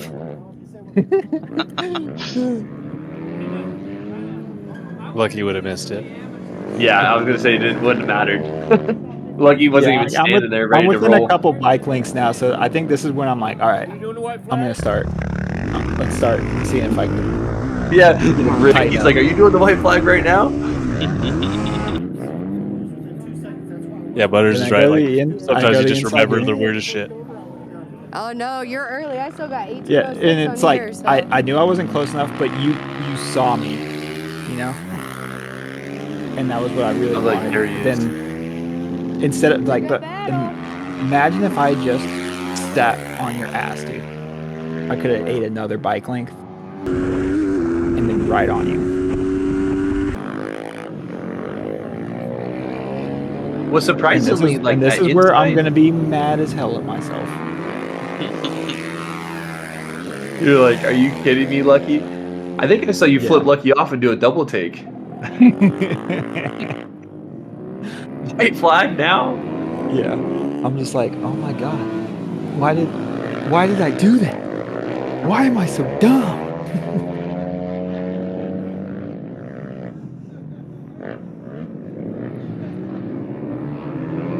And I remember thinking, I was like, okay, like I gotta push real hard on the asphalt. I was like, because I know he's gonna go to the inside on the dirt. I was like, I know I gotta just be smooth, like I gotta be pushed through this asphalt, get through the dirt as fast as I can, and have a decent gap to where you wouldn't be able to And like I had take the eaten inside. a good amount of that gap back up again, but it's like if I was having to push to eat this gap, you know. So I go inside here, and I just didn't have it, and I pick up the throttle too early, and just fucking, because I was like, oh, don't have it, and then I wanted to get as good of a drive as possible, and I wanted to send it into that, like down this back straight. I wanted to just dive inside as hard as possible. Well, you know what's funny is I thought you were still behind me, which is I didn't even know you crashed. I thought you were right behind me. I don't even look back right there. I was like, where'd he go? He was already hurt, so I hope he's okay. And I think I had multiple people ask me like, "Oh, did you guys hit each other? Is that why Butters went down?" And I was like, "I don't think so." And then like watching that, I was like, "Oh yeah, like there was a because I had that extra little speed boost from the outside, and then all of a sudden, then you just like you said, just got on the throttle too early." Yeah, I kind of felt like I remember riding down the back straight that last lap and kind of looking back and just seeing my tire kind of squished out, and I was like, is that why I just lost it? Do I have low air pressure? And then I came back in and measured my air, and it was good. But it was weird, like, I don't know. I guess you never really look at it, but the tires do kind of squish. Yeah. And like that corner is just so slippery from exiting the dirt, all the dirt on your tires, and the tight radius from the inside, it makes it tough. So that last lap, I ran a 120.8, huh? Or the second to last lap? Yeah. Yeah, that lap. So like the lap I showed you that wheel, we did our fastest laps in a sense. Like my fast lap probably would have been that lap too, because I did a 121.2, but I did go inside on that corner and kind of sacrifice some of that speed. I was really happy that I was able to run a 120.8. Did you get a flat? I don't know. It looks really squishy. I didn't get on it on that cooldown lap. Does it feel good or no? Feels good. Okay. Coming out of the dirt, you just lose the rear. Yeah. My dad's just lying to you. Yeah. Yeah, it feels good. It's just flat as shit. But yeah, no, like I was. You were exactly right. I can explain how you are, because like I knew I needed to win that moto if I wanted to keep my championship hopes alive, and so like right here, I'm just like, I'm happy with how I rode, with how I was able to like stay in it. Our lap times were like insanely consistent. I had, I'm looking here, I had one lap where I did a 122, and the rest of my laps were all 121s. And you did 2 122s, and the rest of yours were 121s, and then that 120.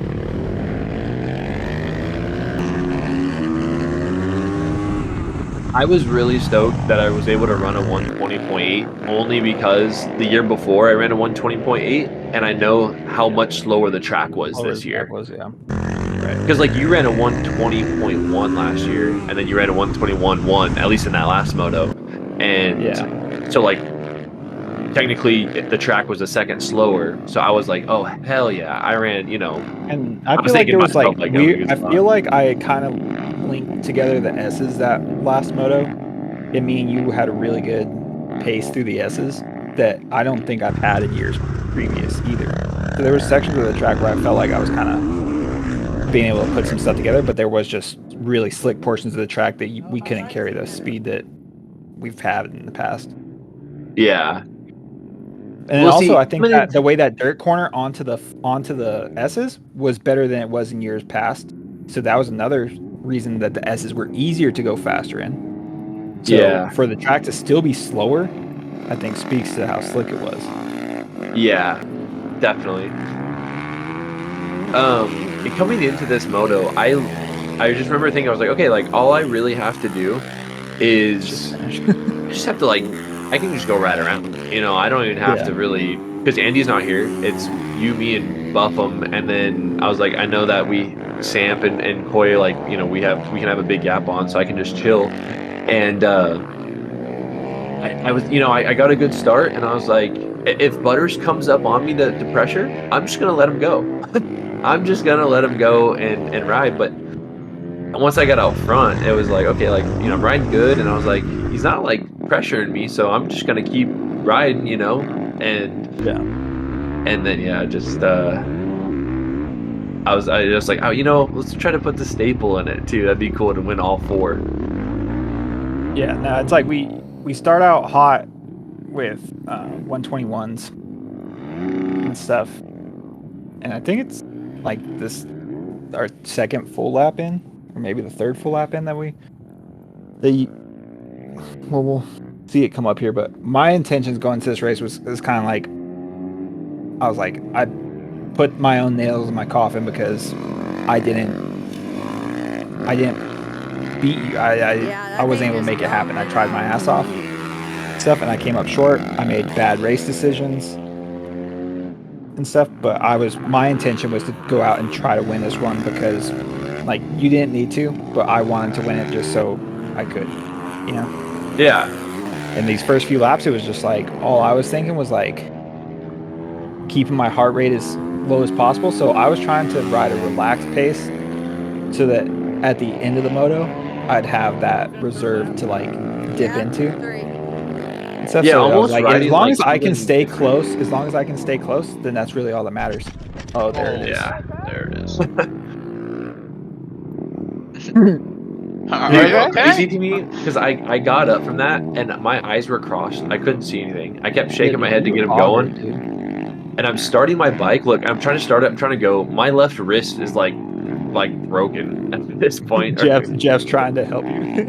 And then Jeff Someone's looked looked down. here.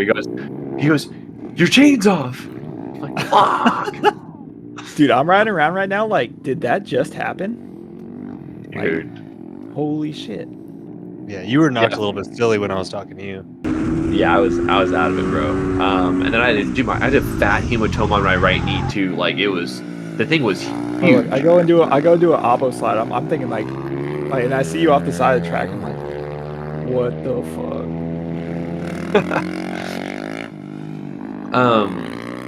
Yeah, for anyone that doesn't know what happened, I have an aftermarket swing arm, and where the chain guide is the weld pieces that come off of the swing arm that the chain guide bolts to, those pieces are actually Were they welded on, like, or were they bolted on? Oh, they're bolts that hold them on. Oh. And so those bolts backed out. 2 of them did, and it snapped that chain, like that metal piece that is supposed to be welded on a normal swing arm. It snapped that piece off, and then the chain derailed with the chain guide, bent my sprocket, it got jammed in my frame and all that, and you know, that's pretty much what happened there. Like, luckily it wasn't a big jump, but at the same time, that was the worst case scenario as far as timing for it to snap. I remember us looking at my GoPro video and zooming in, and you see the chain guide get wrapped up into because it breaks off and it wraps up into the rear sprocket, and it binds the chain so hard that it folded your sprocket over, derailed your chain. Yep. And so, like, as you go to load into that face and the rear suspension like fully compresses, the thing locks up and just tosses you. Like, so your front end's trying to leave the jump and it just goes, goodbye. Nope. Like, that must have been like the most fucked up feeling sensation leaving that jump face. It really was. And you should have seen my chain. My chain was fully twisted. It looked like a Twizzler. But yeah, it was wild, dude. Like, even leaving that jump, I played it in my head when I crashed. Like, while I was crashing, when I got up, I'm like, no way did I just wheelie over that bump and just go over the bars. That's what I thought I did. And then I found, and then we figured out everything that happened. I was like, oh, that's what happened. But yeah, this was wild. And I remember right about now, I'm thinking like, dude, like, if this is how, like, I'm like thinking in my head, like, you're off the side of the track. I'm like, so is this how I'm gonna win? Is like this? And I'm thinking in my head, I'm like, well, just keep riding, like, ride like as if Bronson was in the race and stuff, like, almost like honor you in a sense of like, He's out of the race, but I'm not gonna like just fuck around. Still gonna try to ride hard. But I mean, it's hard when you don't have anyone. Like these first couple laps, I get back into the 122s, but then I pretty much just like relax into a pace of 123s and 122s instead of doing 121s like we were doing. Yeah, dude, it's just going into Moto 4. I was talking to Bronson, like basically like, congratulations, bro. Like it's all yours, good job. you know. Good job.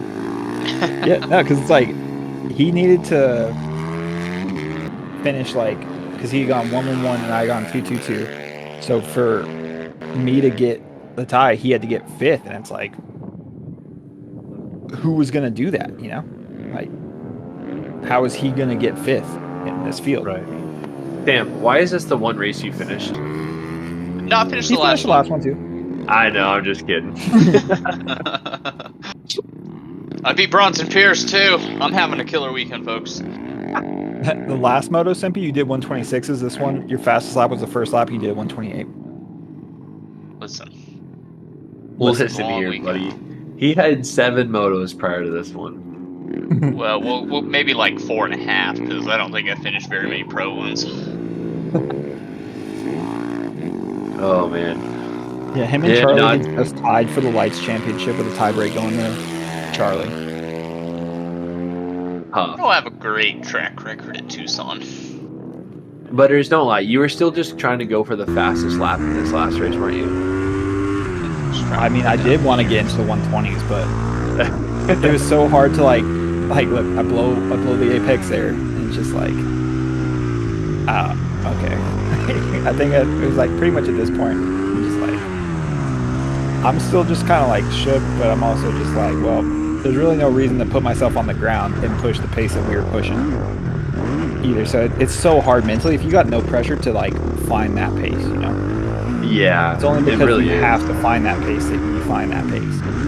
And I feel like that's why I'm such a better racer than I do. I suck at qualifying. For me to throw a fast lap down in qualifying is tough. Like to find that pace and push that limit, tough. Yeah, I feel like I rip around that berm so fast. The one I always felt pretty decent going around is that inside that Charlie just went through. I felt like I got that one fairly consistently. That's a fun one. I struggle all the time getting out of the dirt back onto the asphalt. Oh, that was hot. Good butters. Throwing oppos.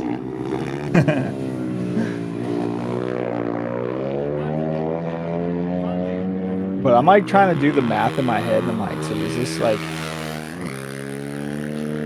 does this count as a DNF for Bronson? Like, does this mean that like now all of a sudden I've been handed the championship because of this? Instead You're of, like, what does this mean? Yeah, I'm in all these existential questions in my head. But it's also like heartbreak because it's like, I'm like, if that's how I'm gonna win, like this isn't how I want to win. You know, like I wanted to beat you straight up, and I hadn't. You know, the second moto, I got out to the front to have you pass me. The third moto, I feel like was our best chance at like having an honest battle, and I made poor decisions. Like looking back, like I should not have showed you a wheel there. I should have tried to sit as close to you as possible so that another bike length, another bit of like less full extension on my effort, you know, going into that last lap, maybe that third moto goes differently. Yeah. And then would it have felt better? Possibly, yeah. But I hadn't. Right. You hadn't executed. Like in the moments I made the decisions I made, I was happy with how I rode, and I got beat every single time. And you know what's crazy? The things that led us to the point of where we're at in this situation right now is like, Andy got a flat in Moto 1. What if he didn't? Right. You know? And like, would you have passed him to get second? And then in this Moto, so, yeah, who knows? Yeah. What if Andy didn't leave on Sunday? You know? So like, that puts me in 6th. So it's like, the whole predicament of us having the tie is still pretty wild to me with all the factors that had to go into it. Yeah, because exactly, we got 5 guys on the field right now because we had a couple go out, and the turnout for this year's championship was really bad. Yeah. And so it's like, in what world does like a crash out and you push the bike across the line equal a fifth, you know? Almost never. 100%.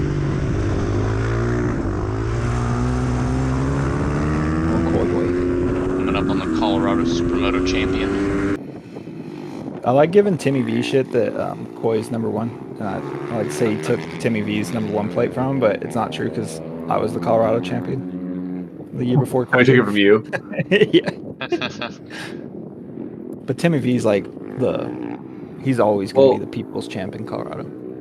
And what baffles me is honestly the AMA rulebook.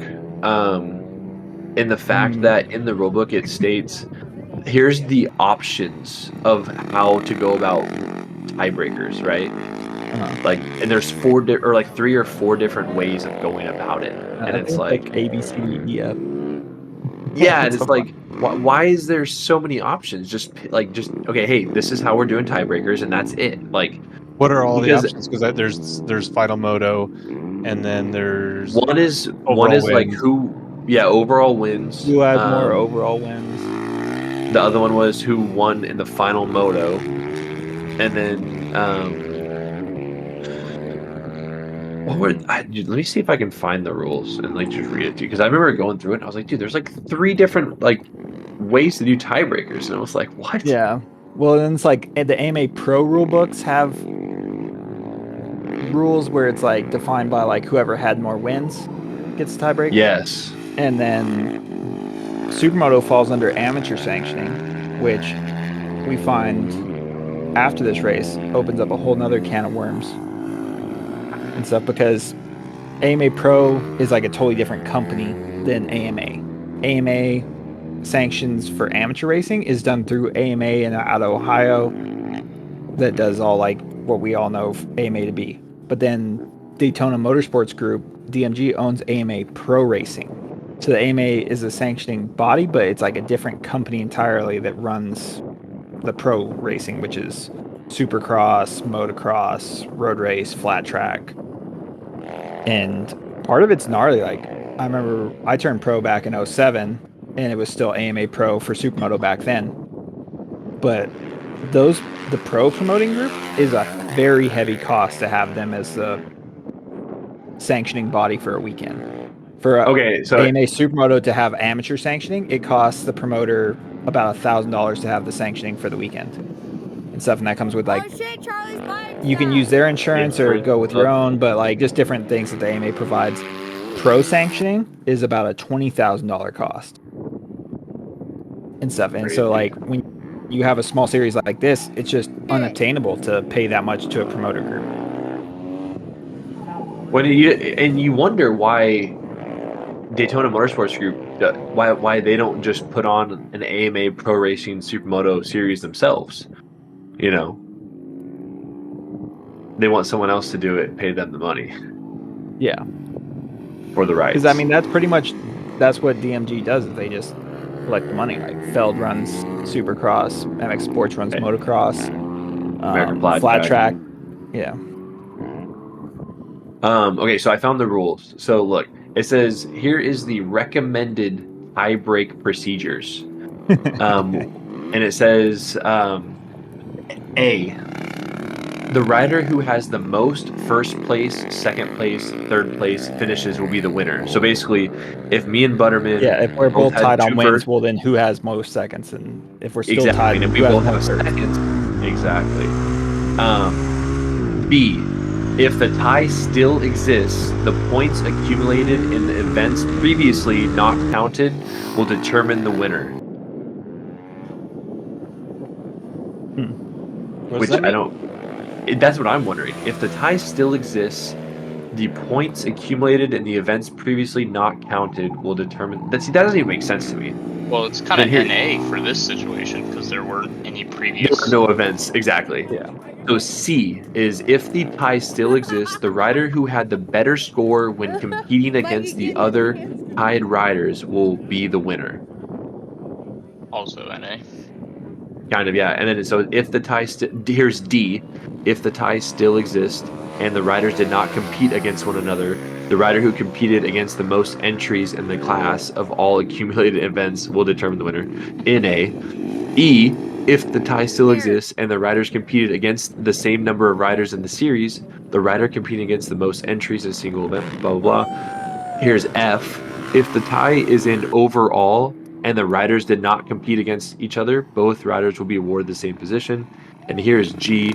If in the event a tie still exists, AMA staff will determine the winner. None of that helps.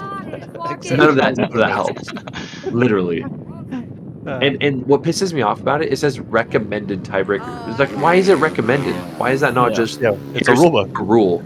Yeah, it's a rule book. It's not the recommended. And certain book. ones, like certain ones, have come down to that because whether I think motocross has set out one because they've had more situations that have like made them have to write it down, make it black and white and stuff. Where with Supermoto it wasn't and stuff. So like.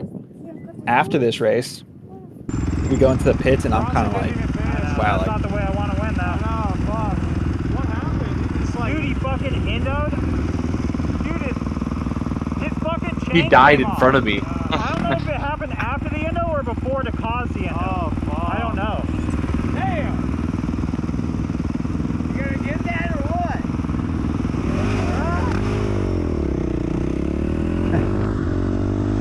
But yeah, it's like we might have it here on my GoPro, but like I remember coming back into the pits and they kind of like announced it.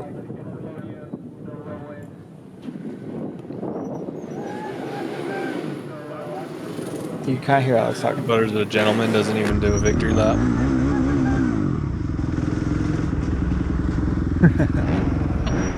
But I was wondering if you could hear over the loudspeaker because I heard Alex say that he's like, "Oh yeah, and Bronson's the winner" or something like that. Yeah, I think it was a couple minutes after this. My chain guide snapped off and it locked my we'll have to look at my GoPro and see. I don't know if it happened before or after the crash. I'm assuming before. Because when I went to start it, it didn't go. Yeah, no, like, because you bounce into that and it just fucking bucked. Can you squeeze my fingers? I don't know how it went to neutral. I'm sorry, buddy. At the same time, Literally, I was like, I thought I hit neutral or wheelied over or something, but then like after we figured everything out, I was like, it makes way more sense. Yeah.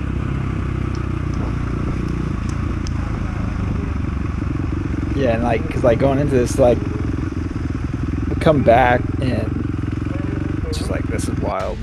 And then they announce it where a tie because you push it across, you get fifth, and then that like tied us in points and stuff, and that you got the tie break for more wins. And I'm like, all right, I'm fine with that. Like, it's whatever. I don't want to win this way and stuff. So that's what. And then we all go to the awards thing, like push our bikes down there. And as we push our bikes down there, we get, I don't remember if it was Lucky or Alex came up and was like, hey, actually, Butters, you won. And I'm like, or no, Mikey came over to me because they went to you guys first. And Mikey came over and was like, let me be the first to congratulate you. And I'm like, what the fuck? And then it was like, why? And there wasn't really a whole lot of it. It was like, well,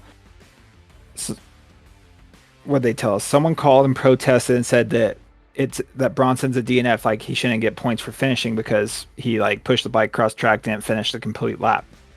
And I'm like, well, that's kind of retarded and stuff. Like, is that a hill we want to die on? Like, I don't care if you push bike across the track or you push bike across track. You need to do the whole, like, were you supposed to push your bike with a locked up chain all the way across the dirt section, all the way around the S's, down the back straight to like push it across the finish line, you know? Well, and you know, I think I had read something in the rulebook when I was going through it. It had to it said something about being a hazard on the track, and I'm like, okay, so I can continue pushing my bike on the track. No, because that and would be finish the lap? way more hazardous to like push it around on the track. Exactly. And then they like, so I tell him like, I don't do like that's retarded. Like he should be. You can give him points. Like I don't like. I'd rather see him get points for it or whatever. And then Alex like, all right, I'll call AMA again. And then they talk to. Why am I blanking on his name right now? Hey. Solitaire? No, K. Ken Slong. Yeah, Ken Slong with the AMA. And then they called the dude that runs like AMA Arena Cross, Burkeen. And they were like, all right, here's our situation. How would you decide this? And he said on like a 1 weekend format, like because I think he runs like the Daytona amateur supercross thing. It's like with these 1 weekend championships, we'll go off the final moto. So score it off the final moto. And they're like, all right, so then that goes to Butters, and they're like, but I was like, so where, like, I wanted just a defined definition of why I'm winning, you know? Right. And stuff in a sense. And so we left the track and we took pictures each way. And I think that was kind of part of that was my call. I was like, let's just take photos either way. And I want a chance to talk to the AMA myself. You wanted the chance to talk to the AMA yourself and hear it from them instead of hearing it from Alex and stuff. And so then we left the track with neither one of us having the number one plate in a sense. We left, like, I left it on your bike and then you guys were like, left it. Right. And then we go home. It's just crazy. We called the AMA and I talked to Ken and he's like, yeah, dude, as far as we're concerned, you won. And I'm like, okay, but like where the rule book say? He's like, well, the AMA like we don't have a defined set for like this situation of like how we do. And I was like, well, you got this, because like we had been looking, we found like page of like recommended tiebreak rules, and he's like, that's it, just it. They're recommendations. It's not necessarily like how it needs to be. And because it was a 1 weekend shootout, it wasn't multiple. It wasn't 4 different events that you went to travel to do this. It wasn't like, oh damn, yeah. Target fixation, dude. Not enough front brake. Not enough front brake right there. But yeah, it was just like, why are they recommended rules? Yeah, if you're gonna do it a different way, it should stagger. Yeah, this precedes this. And like, I basically, when I called Ken to dispute everything, you know, I was like, dude, like, I found in the rules, like, hey, you know, yeah, like, if it was a hazard, I shouldn't push my bike across the track to finish the lap. But I finished the lap. I finished 3 laps, you know, so I'm technically in the race. And then the whole tiebreaker thing, I was like, well, why is this one listed as A? He's like, well, they're all recommended, so they can go with whatever they want. I'm like, okay, well, so there's that. And then I was like, well, the AMA director announced me as the winner, and then 15 minutes, you know, 30 minutes later when we did the actual awards, came over and told me that I didn't win. So how does that work, you know? Yeah. And it was just like a whole, well, then he goes, you know what? He's like, tell me this, do you race American Flat Track? And I say yes. And he goes, okay, well, you're disqualified from the event. And I'm like, what? And he's like, yeah, you have an AMA pro license, so technically you are, you're not allowed. Do you still have the rule book up, Bronson? You see that? I don't know if you can find that section, but yeah, it's like, I couldn't believe it either, because I talked to him and I was like, all right, well, I know Bronson would like to talk to you, and like, so that we can each kind of, in a sense, plead our, like, and I wasn't even really pleading a case. I was like, almost like, you pleaded for me. Good there. Yeah. And, is that Adam? Yeah, that was Adam. Yeah.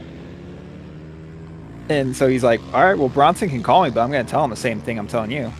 And so, like, I send you his number, and I'm like, Ken said you can talk to him, but he's just going to tell you the same thing. And you're like, all right, cool. And you were at the doctor getting your wrist checked out and stuff because it was broken, right? Isn't that correct? Yeah. And so then you call back, and you're like, he says I'm disqualified now. And I'm like, what the fuck? Dude. And so then I call him back, and he's like, well, yeah. So like, Bronson called me, and I told him, I was like, well, if you really want to argue about this, like, you're not even technically allowed to like get points for these events and stuff. So like, and I was like, but the rule book says like, because I can't remember exactly how, I don't have it in front of me, but it's something about pro racers can race in a pro class and collect purse money, but are not eligible for series awards or something like that. And I've always just kind of glossed over that last part of that sentence. Is pro racers can ride pro classes and get purse, and that's like really all of us pro racers care about is the purse, you know? Yeah. And so then it's just like, all I read it was pro racers can ride the pro class. Cool. And it's never been like a thing. So then it's like, okay, so well, what does that mean? Like for guys, like I've had a pro license in the past, and it's like, well, no, you just, as long as you haven't had a current pro card for a full year, then that's all that matters. And it's like, okay, Which well, is we every did champion Supermoto for the Nations last- Supermoto Nations last year, and you guys granted me an FIM license.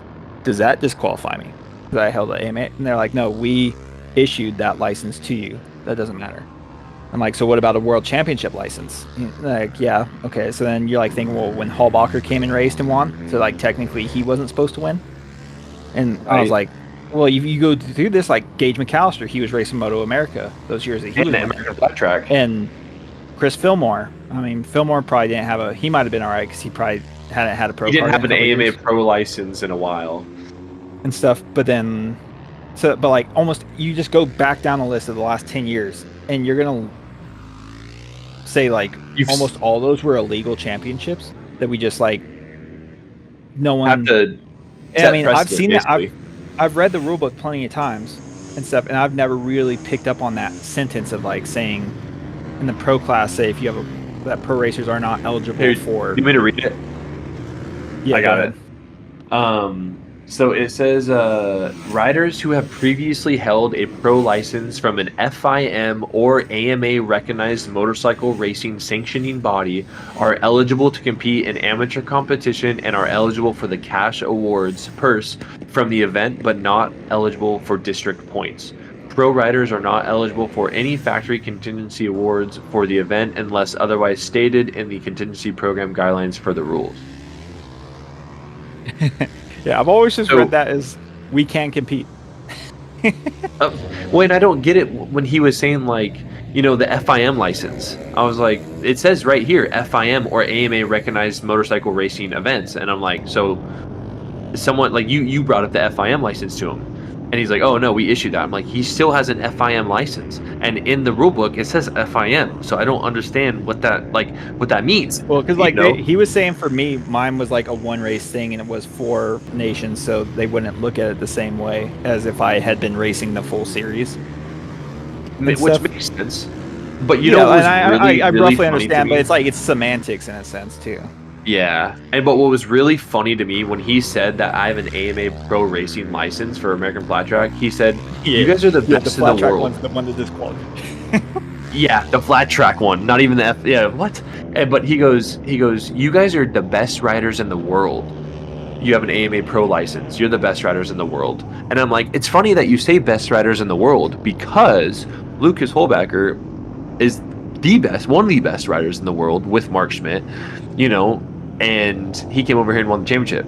What is that like? What does that mean? You know, like you're gonna go back and strip that from him, or are you guys gonna set precedent and follow suit of what you've been doing for the last 10 years? He's like, well, we're not gonna go back and we're gonna follow the rules now. I'm like, okay, so you're just basically screwing me. Yeah, because like I kind of went into it the same way, where I was like, dude, that's bullshit if that's how we're gonna play it and stuff. And I was like, and I hope this doesn't. It's like. And I went at it from more of like where we're not going to reopen these other ones, right? Because like that's going to just upset a bunch of stuff. And he was like, no, we can't go back and backdate and stuff. Like, yes, like it was technically probably against the rules. Someone should have brought it up at that race and stuff. And I was like, well, moving forward, like this is bullshit. Supermotos is supposed to be a sport where we can take pro racers from any facet of motorcycle racing, put them in here, and we can all have a badass race. So it's just castrating the sport if we can't have pro racers and stuff. And he was like, no, you're totally right. Like, the rules will be changed for the future, and they will be rewritten to not have it happen like this. And I'm like, and he was like, and we were trying to, in a sense, ignore this, but you guys are arguing our decision so much that, like, if you guys want to tell us how to read the rules, then we're going to have to use the rule book. And the rule book says he can't get points. And it's like, holy fuck, are you serious? Yeah. Well, and at that point, shouldn't have Alex have said something prior to the race weekend to me, saying, "Hey, you know, in a sense, yeah, you can't get points." And so, like, so you and then can't... we had Brandon Posh out there riding in the asphalt only class. He's big Moto America and stuff. So they stripped him of his win. Yeah. And then Debrino would have been disqualified, but he pretty much disqualified himself by re-injuring that leg. Yeah. And stuff. But then it was just like, there's already so much stuff stacked against us. We have Alex, who's promoted the sport since 2017, which I'm grateful he has, but at the same time, I do put a lot of the blame on the reason the sport has gotten to the size it's gotten is because of him. Yeah. And his lack of promotion, where, like, at the racetrack, he's a hustler. He gets timing and scoring done. He's very good to, like, go talk to, and in a sense, like, he'll pretty much go with whatever riders want, which can be good and bad. But, like, in between races, you cannot... Dude, who split that flagger? That was Kevin. Oh, that was... No, but it was Bronson with the flag. I was flagging. Yeah, that was... I almost died. AMA's on their last strike. But yeah, no, I think the one thing that is tough, like, I mean, as a promoter, now that I'm doing these races as we're watching, by the way, everyone, March 29th is the next Supermoto race here at Kern. We're with the monster trucks, so come check it out. You gotta tell the dudes not to go that close to you. Dude, look, I'm not even that far up the track, and I'm like thinking, you know, okay, I'm in a pretty decent spot. I saw you get split twice, dog. Dude, why was that sparking going that? Was he dragging a boot that had, like, titanium stakes in it? Yes. Yeah, he did. He puts little nails in there. But here's my thing. As a promoter now, look at the lap times, though. Look at Coy, dude. I mean, everyone was within 2 seconds, and second to ninth was all in a 106 range, which was cool to have. But as a promoter, not on a Husqvarna. What's he on? KTM. It's just all uglied out with some graphics. For that. So my thing as a promoter, I tried to respond to the riders as soon as I can. You know, I don't want to be that guy that doesn't respond, because I hate when that happens. And specifically Alex as AMA, you know, never responds to anything. You have no information, no communication, and you're like, I don't even want to support this or be a part of it anymore, you know? And so, and dude, to be honest, now that I've promoted 3 rounds this last year and I got 5 coming up, the lack of effort that he actually puts in is insane. Literally, you see this whole post-race production that I do, the whole during the races, I have a whole backdrop for the podium. Like, after this little podium speech, we do our own podiums with our backdrop with all of our sponsors. Just every little thing that I'm trying to do, and even social media. I don't think AMA Supermoto ever posts anything other than, like, a repost every once in a while. Right. I still don't think they ever posted any results from Tucson. I've written Alex asking if there's any rounds coming up this year with no response, but hearing that there's supposed to be a round in an Apex, it's like, why not talk about it? Get the hype up, you know? Dude, and that's my thing. It's just like, I don't understand it. To be honest, this is my true opinion. I think he holds on to AMA Supermoto and keeps it as, you know, on the back burner, because he can go to, like, Roland Sands. He can go to these, you know, Moto Beach Classic. Like, he can go, hey guys, I'm the AMA National Championship promoter. Yeah. Well, that's what I'm saying. Like, he's like, I'm the AMA's national promoter. Like, hire me to do this. And like, he just uses that as a tool to get other jobs and doesn't do anything for AMA at all. He doesn't promote it, doesn't do anything. Dude, I remember showing up to the track on Friday. You guys weren't there yet. And Charlie, the owner of Tucson, was pissed, yelling at Alex. Comes to me, he goes, Alex is a fucking idiot. He doesn't like if he doesn't give me a schedule, we're not racing. He's like, next year you guys are not coming back because he won't send me a schedule. Like, Alex like won't respond to Charlie. Charlie's like, I'm trying to promote it to the locals to get fans out here. I'm trying to get other riders and I can't get anything. And I'm like, damn, Charlie, that's tough. Yeah. But I mean, I get it. I'm right there with you. Yeah. No, it sucks to talk shittily about our small, beautiful sport the way we are, but it's true, and we've all, a lot of us in the background have dealt with it for years and stuff. I mean, look at the difference in turnout. I mean, granted, this is, you know, that pro class was stacked with amateurs, and then of course this is sportsmen, but you tally it up, there's a huge difference in rider turnout just for a local round that Bronson's promoting versus a national round. The national round, we should have a handful of people, but no one's For example, our first race, I think we had 18 riders, or I think it was 17 riders. Our second race, we had 20, and then round 3, we had 40. Damn. It was... This is such a cool event. Dude, these guys right here in this race, this is the Open DTX Sportsman class. So dirt trackers, motocrossers, they just come on out. And was anyone on knobbies? I had one knobby guy at round 2. Not this round, but round 2 there was a guy on knobbies. I would not want to be on knobbies. That sounds terrifying. And so these guys, I think I got 13 new guys into Supermoto last year that had never tried it before. Is that 13 new Sid guys. Payne in second right here? Yeah, Sid Payne is in second. Hell yeah, that's my guy. But I think AMA Supermoto bothers me a lot more now than it used to, because now I'm promoting races and I understand the effort that goes into it, and I see the lack of effort that's there, you know? And it sucks because there is like that. I've rallied against it for years in a sense of saying that like AMA Supermoto doesn't matter more than the SMEC Championship, than the North American Supermoto Shootout, that kind of stuff, and tried to get riders to be like, no, this is really cool. Like, there's some really well promoted, well run races in the country. Yeah. And guys like Debrino and stuff will come out to AMA Supermoto because they want to be able to go after an AMA Supermoto Championship, because we grew up in an era where, and that back then it was like they were all branded the same: AMA Superbike, AMA Supercross, AMA Motocross, AMA Supermoto, AMA Flat Track and stuff, and they were these prestigious series that we all watched on TV. Mm-hmm. They had the highest level of talent, arguably, in the world. And so, like, for us as those kids that grew up watching that and aspiring to get to that stage, and then you have a series that goes by that name alone carries a weight that it shouldn't.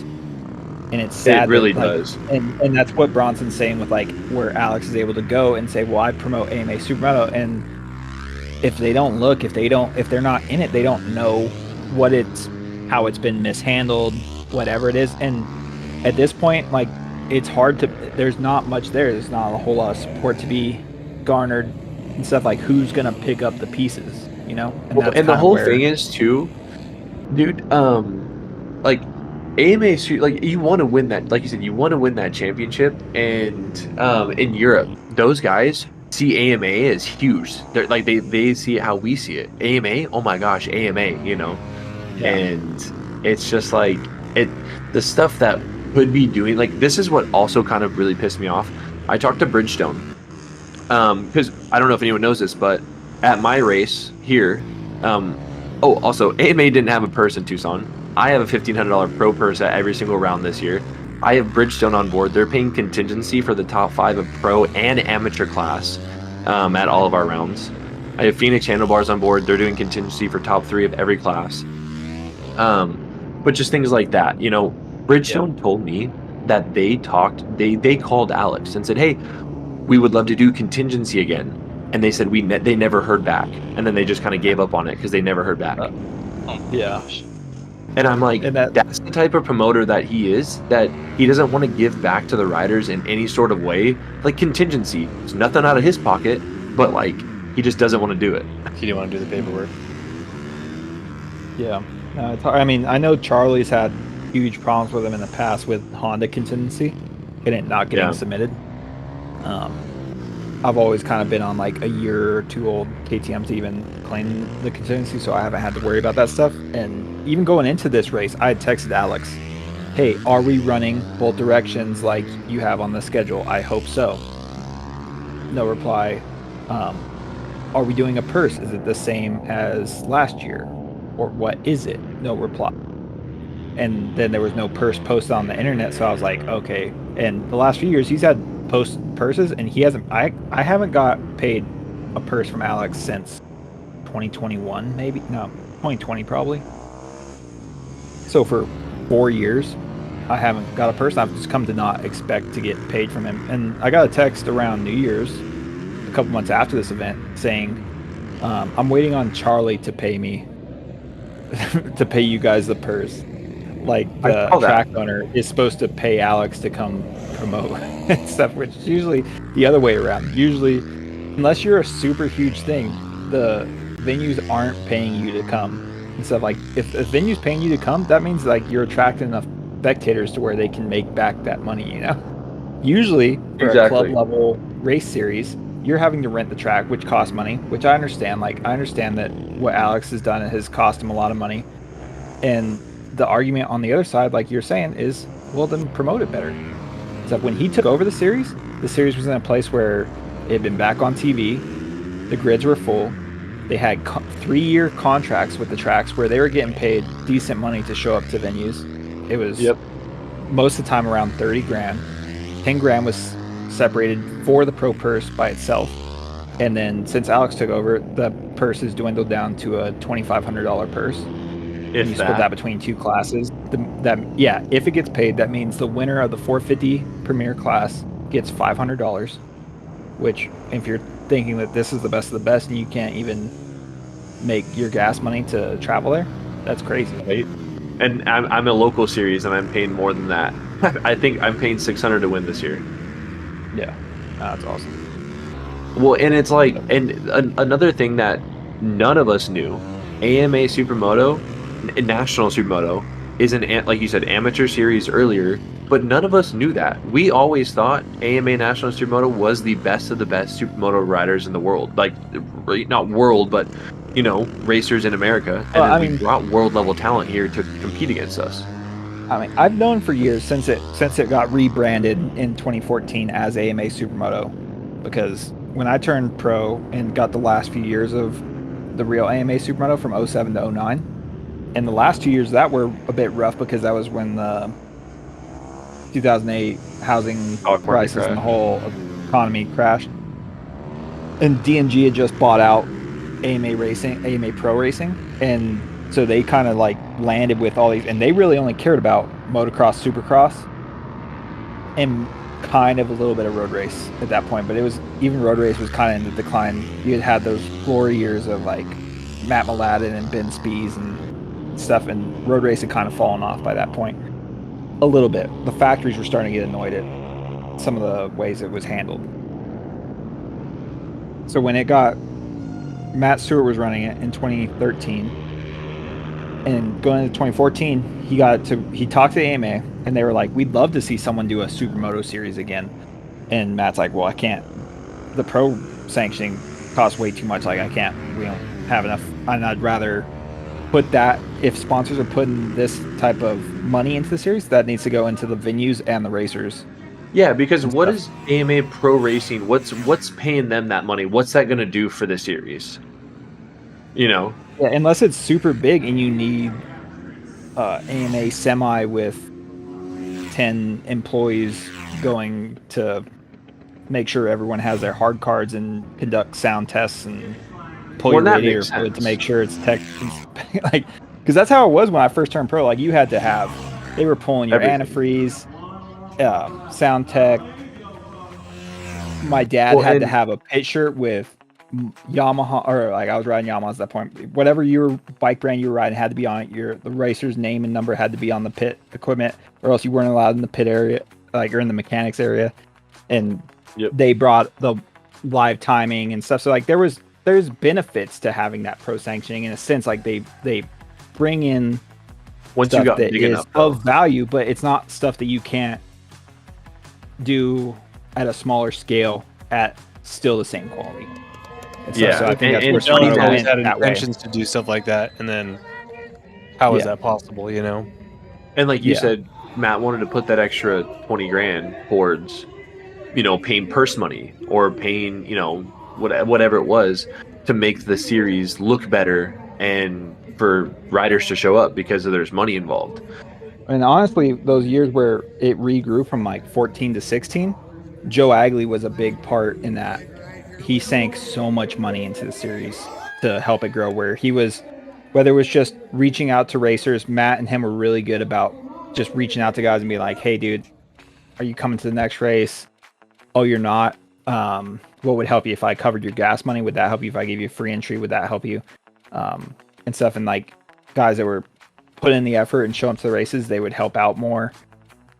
Different stuff like that, where Alex has dropped the ball and that kind of stuff. And I've always known it's been like an amateur sanctioned series, but I've always looked at the pro class as still being the pro class, because there's nowhere else for us in America to go race where we can race against other dudes of that caliber.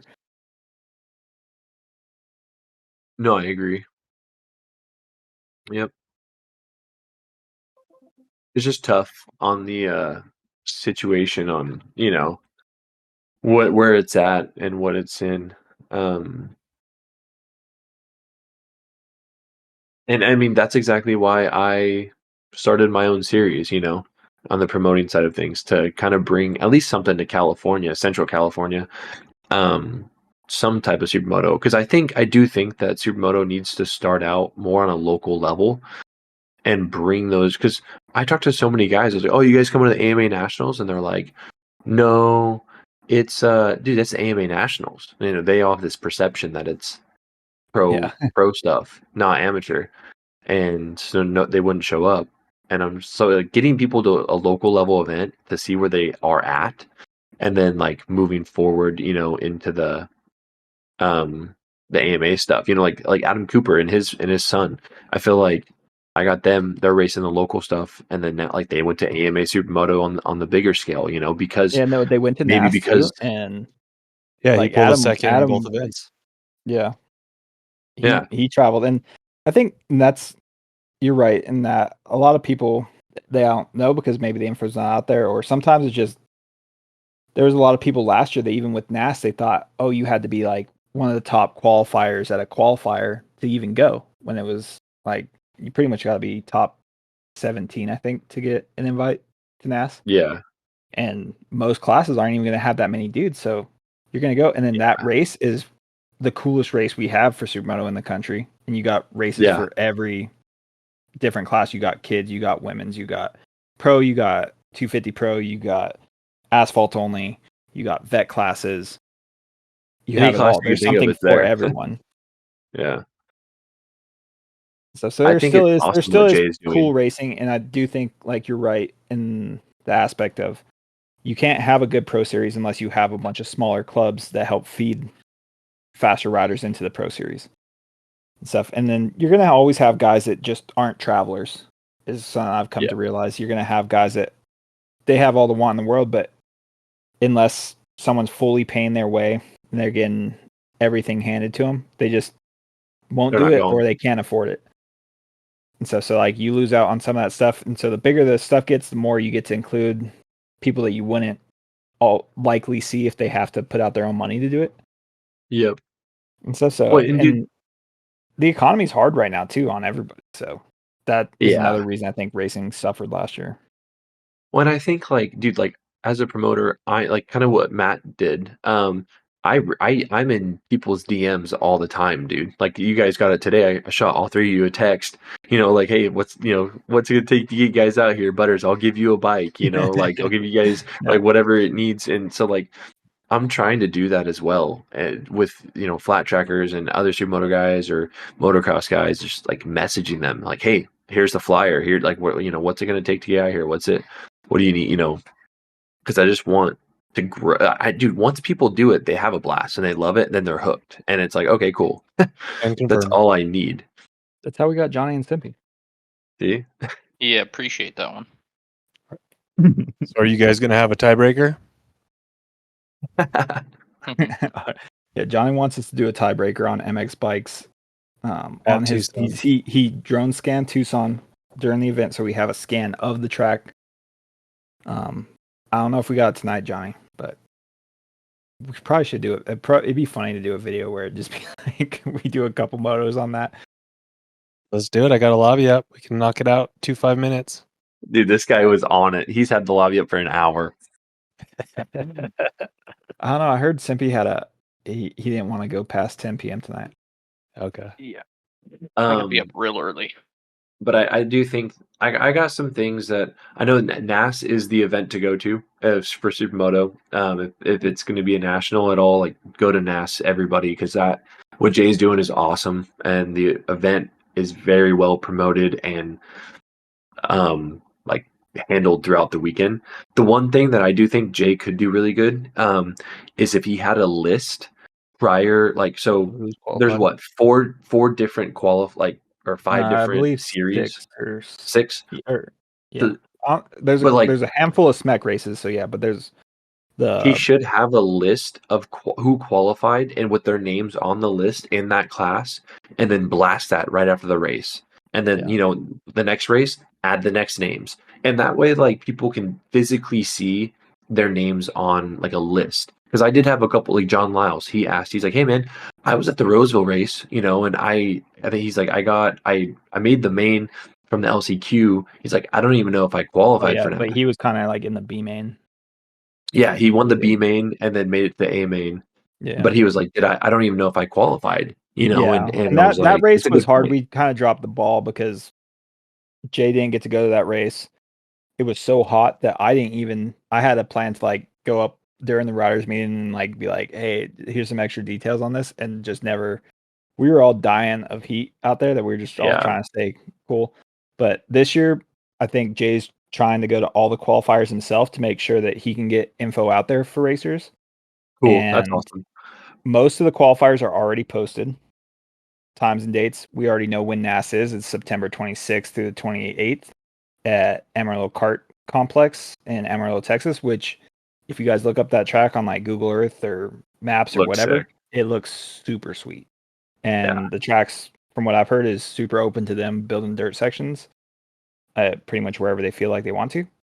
So I think it's going to be a really cool track that's going to be a level playing field where it's a track that almost no one in the supermoto world's ridden, fairly central for each coast. So hopefully we can get a good turnout to that, and that can be a really cool event for us to cover this year. Yes. We got guys from Canada that come down. You did the Quebec qualifier at Meccaglise. Yeah, that track looks unbelievable.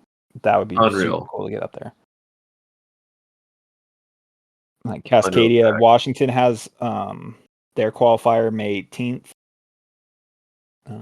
We got Colorado. One of my buddies trying to do that. Colorado's theirs is later at it's in Grand Junction this year. I want to say. It's at Grand Junction. Yeah. I thought I saw a schedule from them. I want to say it was in like July or August for their qualifier, which is typical. I think the last couple of years it's been mid to late July that they've done their NAS qualifier with Colorado Supermoto. I've heard Utah has a qualifier this year as well. Nice. Or what part that? Yeah, but go to getnas.com, find a lot of information there. Subscribe to their Instagram, Facebook pages. I think most people nowadays, those are the two places where most people can find any info on stuff. And you can also sign up for email, get updates that way. Yeah, I think it's going to be a fun event, and everyone needs to come. Yeah, I got the number one, dude. I got this sweet ring. I'm looking at it right now. Are you going to run the number one there? Yeah, dude. I got a new bike on a new brand this year. I'll unveil at some point. Oh, I already know what it is. Don't worry. But I got for winning NAS, the pro classes get these like Super Bowl rings. It says 2024 Supermoto Shootout Champion Open Pro. It's got 2 diamonds in it. This year's will have 3 diamonds because it's the 3rd year, or at least that's what I hear. Cool. I want that ring. Charlie got one from the first year. It has 1 diamond. He got one from last year. It's got 2 diamonds. So he's trying to keep stacking them. I asked him if he was going to move up because he's gone back to back in the lights class. And Simpy here is dying to get a win in lights class. Well, he's done it back to back in the NAS and in AMA, right? True. Yep. Keep rubbing it in. Sorry, Sid. No, because if I take it this year, we'll be tied in diamonds. Ooh, That's dude, actually really that's funny. a good way to look at it. That's funny. That's a super good way to look at it. And hopefully we'll have like, I'd love to see some of the heavy hitters from the East Coast in NAS again this year, like LaForge or Narbonne. Yeah. And because that's really like all the time, even when Supermoto was getting big, there was always kind of that division of Supermoto's been smaller. And it was like you had McAllister and Hoffman and Pasquarello on the West Coast, and you'd have Johnny Lewis and Eric Stump and Shane Narbonne on the East Coast, and then LaForge on the East Coast a little bit later. And it was always kind of like you rarely got to see all of them go head to head. So there'd be some races where some of those East Coast guys would put in the work, make the 30-hour drive to get out to the West Coast to versus West Coast dudes. But we never really got in the true shakedown. And I think that's what I love about NAS is it gives you an event to go to where it can put the best guys all around the country.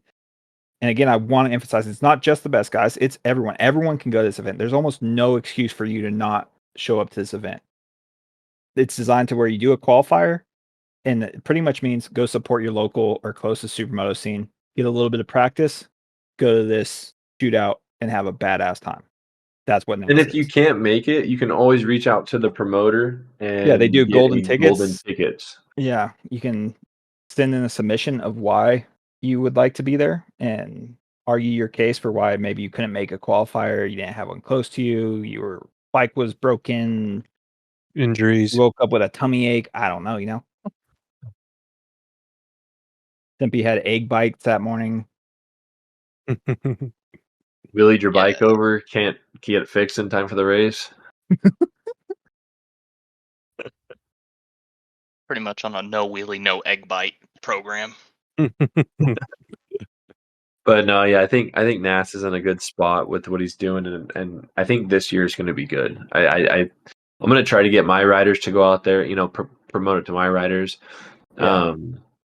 I think it's been overlooked in some ways the last couple of years just because the event has had rain the last 2 years in Oklahoma. The first year we had rain. It was a badass track. They wanted to try to give it some redemption this year, and it almost looked like it was going to hold off, and it happened again. So it was like, okay, we're done with Oklahoma. But I think Amarillo is going to be sick.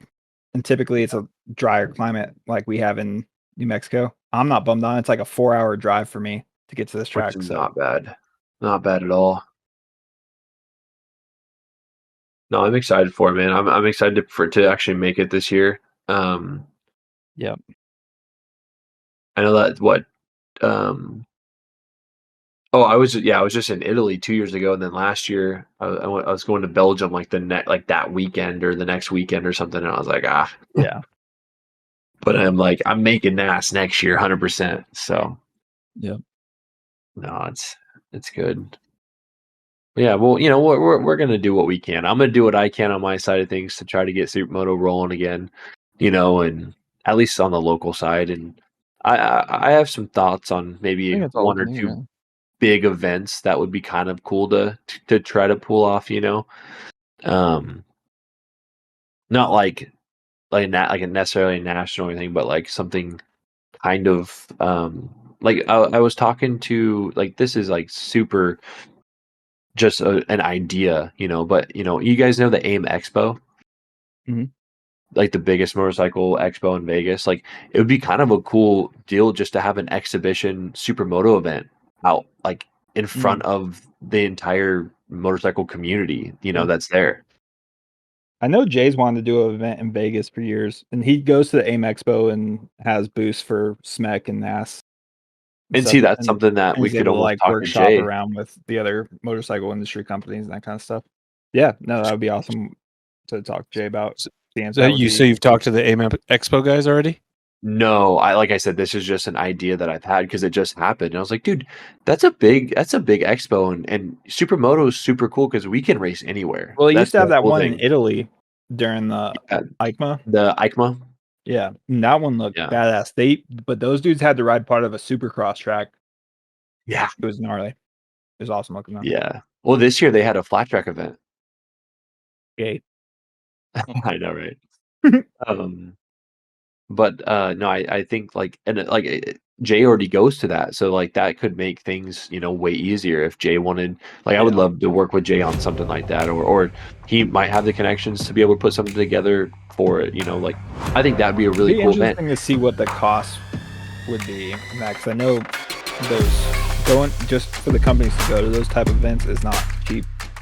Yeah. So I wonder what it would be like if you were trying to be like, hey, give us this much of the parking lot to go put on a race. Or maybe companies would be, well, it's definitely an idea that's worth probably digging around and seeing if there is something that could be a potential there. Yeah, because I mean, at that point, you're like, hey, I can like to the promoters of the AIM Expo. It's like, hey, maybe you guys charge an entry fee to get in, because they're gonna come see the races, or like have it in a separate part where they have to pay, $10 or like a spectator fee or something like that. Who knows? Would it be worth it for them? But I just think the exposure that Supermoto would get being in front of every single manufacturer, or not manufacturer, but like every single brand that's in the industry, just in front of their face, shoving it down their throats.